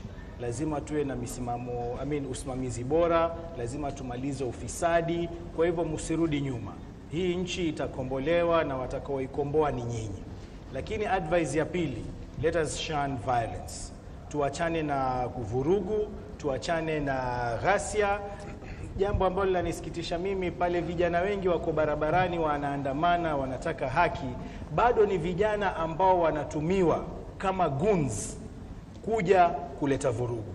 Sasa vijana wenzako wanajaribu kujenga taifa, alafu bado ni hawa vijana wengineo ambao wanapewa drugs, wengine wanapewa senti, ndio wanatumiwa tena kuja kuvuruga yale mambo mazuri ambayo yanafanywa na vijana wenzao. Kwa hivyo tujiepushe na haya mambo ambayo yanaweza kuleta balaa, kuleta ghasia katika nchi yetu. Nchi tunayo ni moja. Kwa hivyo hiyo ni ushauri wa kwanza. Ushauri wa pili kwa viongozi, lazima, narudia tena, lazima serikali kuu, serikali za kaunti zisikize sauti ya vijana. Hii nchi, nyinyi ambao mko uongozini, mshamaliza time yenu. Hawa ndio wenye nchi sasa. Hawa ndio they have so much to lose. Hawa ndio wako na risk kubwa ikiwa hii nchi haitaendelea mbele kwa ile njia inayopasa. Kwa hivyo wapeni nafasi na wao pia. Wale ambao mumekaa katika viti hivyo, mumeshikilia sijui miaka mingapi, tafadhalini ondokeni. Wacheni vijana pia wachukue hizo nafasi waweze kuongoza. Kwa wewe umekaa sijui wengine wameretire miaka sijui 60 na ngapi, bado wanapewa term nyingine. Hawa vijana watapata kazi lini? ikiwa nyinyi kila siku munakaa kwenye hizo nafasi hamutaki kuondoka? Hebu tupatieni nafasi kwa hawa vijana tuone hii nchi itasonga. Ni wazi bila shaka, kwa sababu katika bara la Afrika asilimia kubwa kabisa ya idadi ya watu ni vijana, 75 ni vijana, na hivyo tunawaambia kwamba vijana ndio viongozi wa kesho, lakini si kesho, ni sasa hivi. Ndio, na leo pia. Na kama ni hivyo, hii jamii ambayo tunaishi inawaamini kiasi hicho, kwa sababu kama unavyosema kwamba ni viongozi kwa leo, lakini huwezi kujua kama unaweza kuamini if you've not given them the chance. So wapeni hiyo opportunity, wapeni nafasi waweze kuongoza, kisha ikiwa watashindwa tunaweza kusema tuliwapea, lakini hatujawapa nafasi. Na mimi nina imani kwamba hichi kizazi cha sasa kimesoma, kiko na experience zaidi kuliko kile kizazi kilichopita. Naam. Kwa hivyo nina imani kwamba watafanya kazi nzuri zaidi kuliko wale ambao wamepita. Nadhani sasa kufikia hapo pia sisi TV47 na Radio 47 tutakuwa tunatia kikomo. Baraka Bruce, umesema DW tayari umeondoka kwa taarifa za saa 7 mchana. Nasi pia tutaondoka, lakini labda niwashukuru walio hapa jukwani kutoka upande wangu, kisha nikuelekezee kabla hatujampatia Mwakideu pale, Najma Ahmed, mwanafunzi wa chuo kikuu cha Mount Kenya ambaye pia ni mtetezi wa vijana na vile vile mtetezi wa wanawake. Asante sana kwa kuwa nasi hapa jukwani na vile vile kwa kupaza sauti yako kama kijana. Shukrani sana Ruby Kache, mtayarishi wa maudhui na mshawishi wa kidijitali kutoka hapa Pwani. Mtazamaji, mimi nimekuwa wako Andrin Kilemi kutoka runinga ya TV47. Bruce? Upande wangu kushoto, Hussein Khalid, asante sana kwa kufika, mkurugenzi mkuu wa shirika la Vocal Africa nilakuletea haki za binadamu. Asante kwa kufika. Pembeni yake ni Jonathan Wepohulu, huyu ni afisa mwandamizi anayehusika na vijana, jinsia na michezo katika serikali ya kaunti ya Mombasa. Asante sana, tuwapigie makofi. Mimi ni Bruce Amani, shukrani sana kwa kujitokeza pia na kufuatilia. Natumai kwamba tukitoka hapa tuna mawili matatu ambayo yanaweza kutusaidia kujenga, kwa sababu demokrasia inatuhitaji sisi wote na kushirikiana ili kuhakikisha kwamba tunasonga mbele na sio kuharibu nchi. Naam, Mwakideu? Naam, asante sana. Tuwapigie makofi jamani, viongozi wote. All right, tutakuwa tunaongea nao pia Mathias Shishambo ambaye yeye atakuwa anaongea kwa niaba ya chuo cha Bandari Maritime.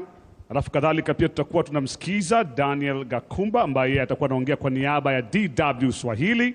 Alafu tutamsikiliza pia CEO wangu Mwenda Njoka ambaye pia ataongea kwa niaba ya TV47, Radio 47 na kongamano hili lote kwa ujumla. Lakini kabla ya hayo kufanyika, tuna msanii hapa ambaye anaitwa Ken the Artist. Ken the Artist sijui yuko wapi pale. Tukiwa tunamalizia jamani gumzo zuri kama hili, tusimalize bila kidogo kutumbuizwa naye. Kama huko Ken the Artist uko wapi? Tumpigie makofi.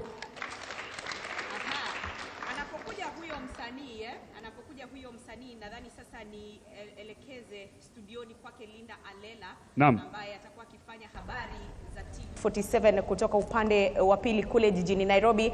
Mtazamaji, kutoka hapa Bandari Maritime, kwa niaba ya kikosi kizima ambacho kimefanikisha mdahalo huu, ninasema kwa heri kwa sasa. Asante.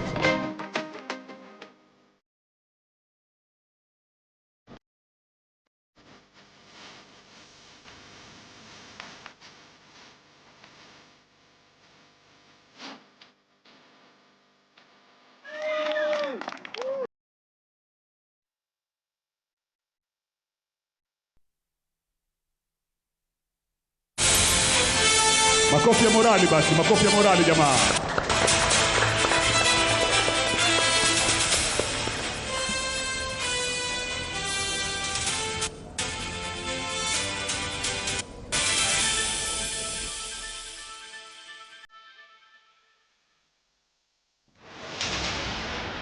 Check.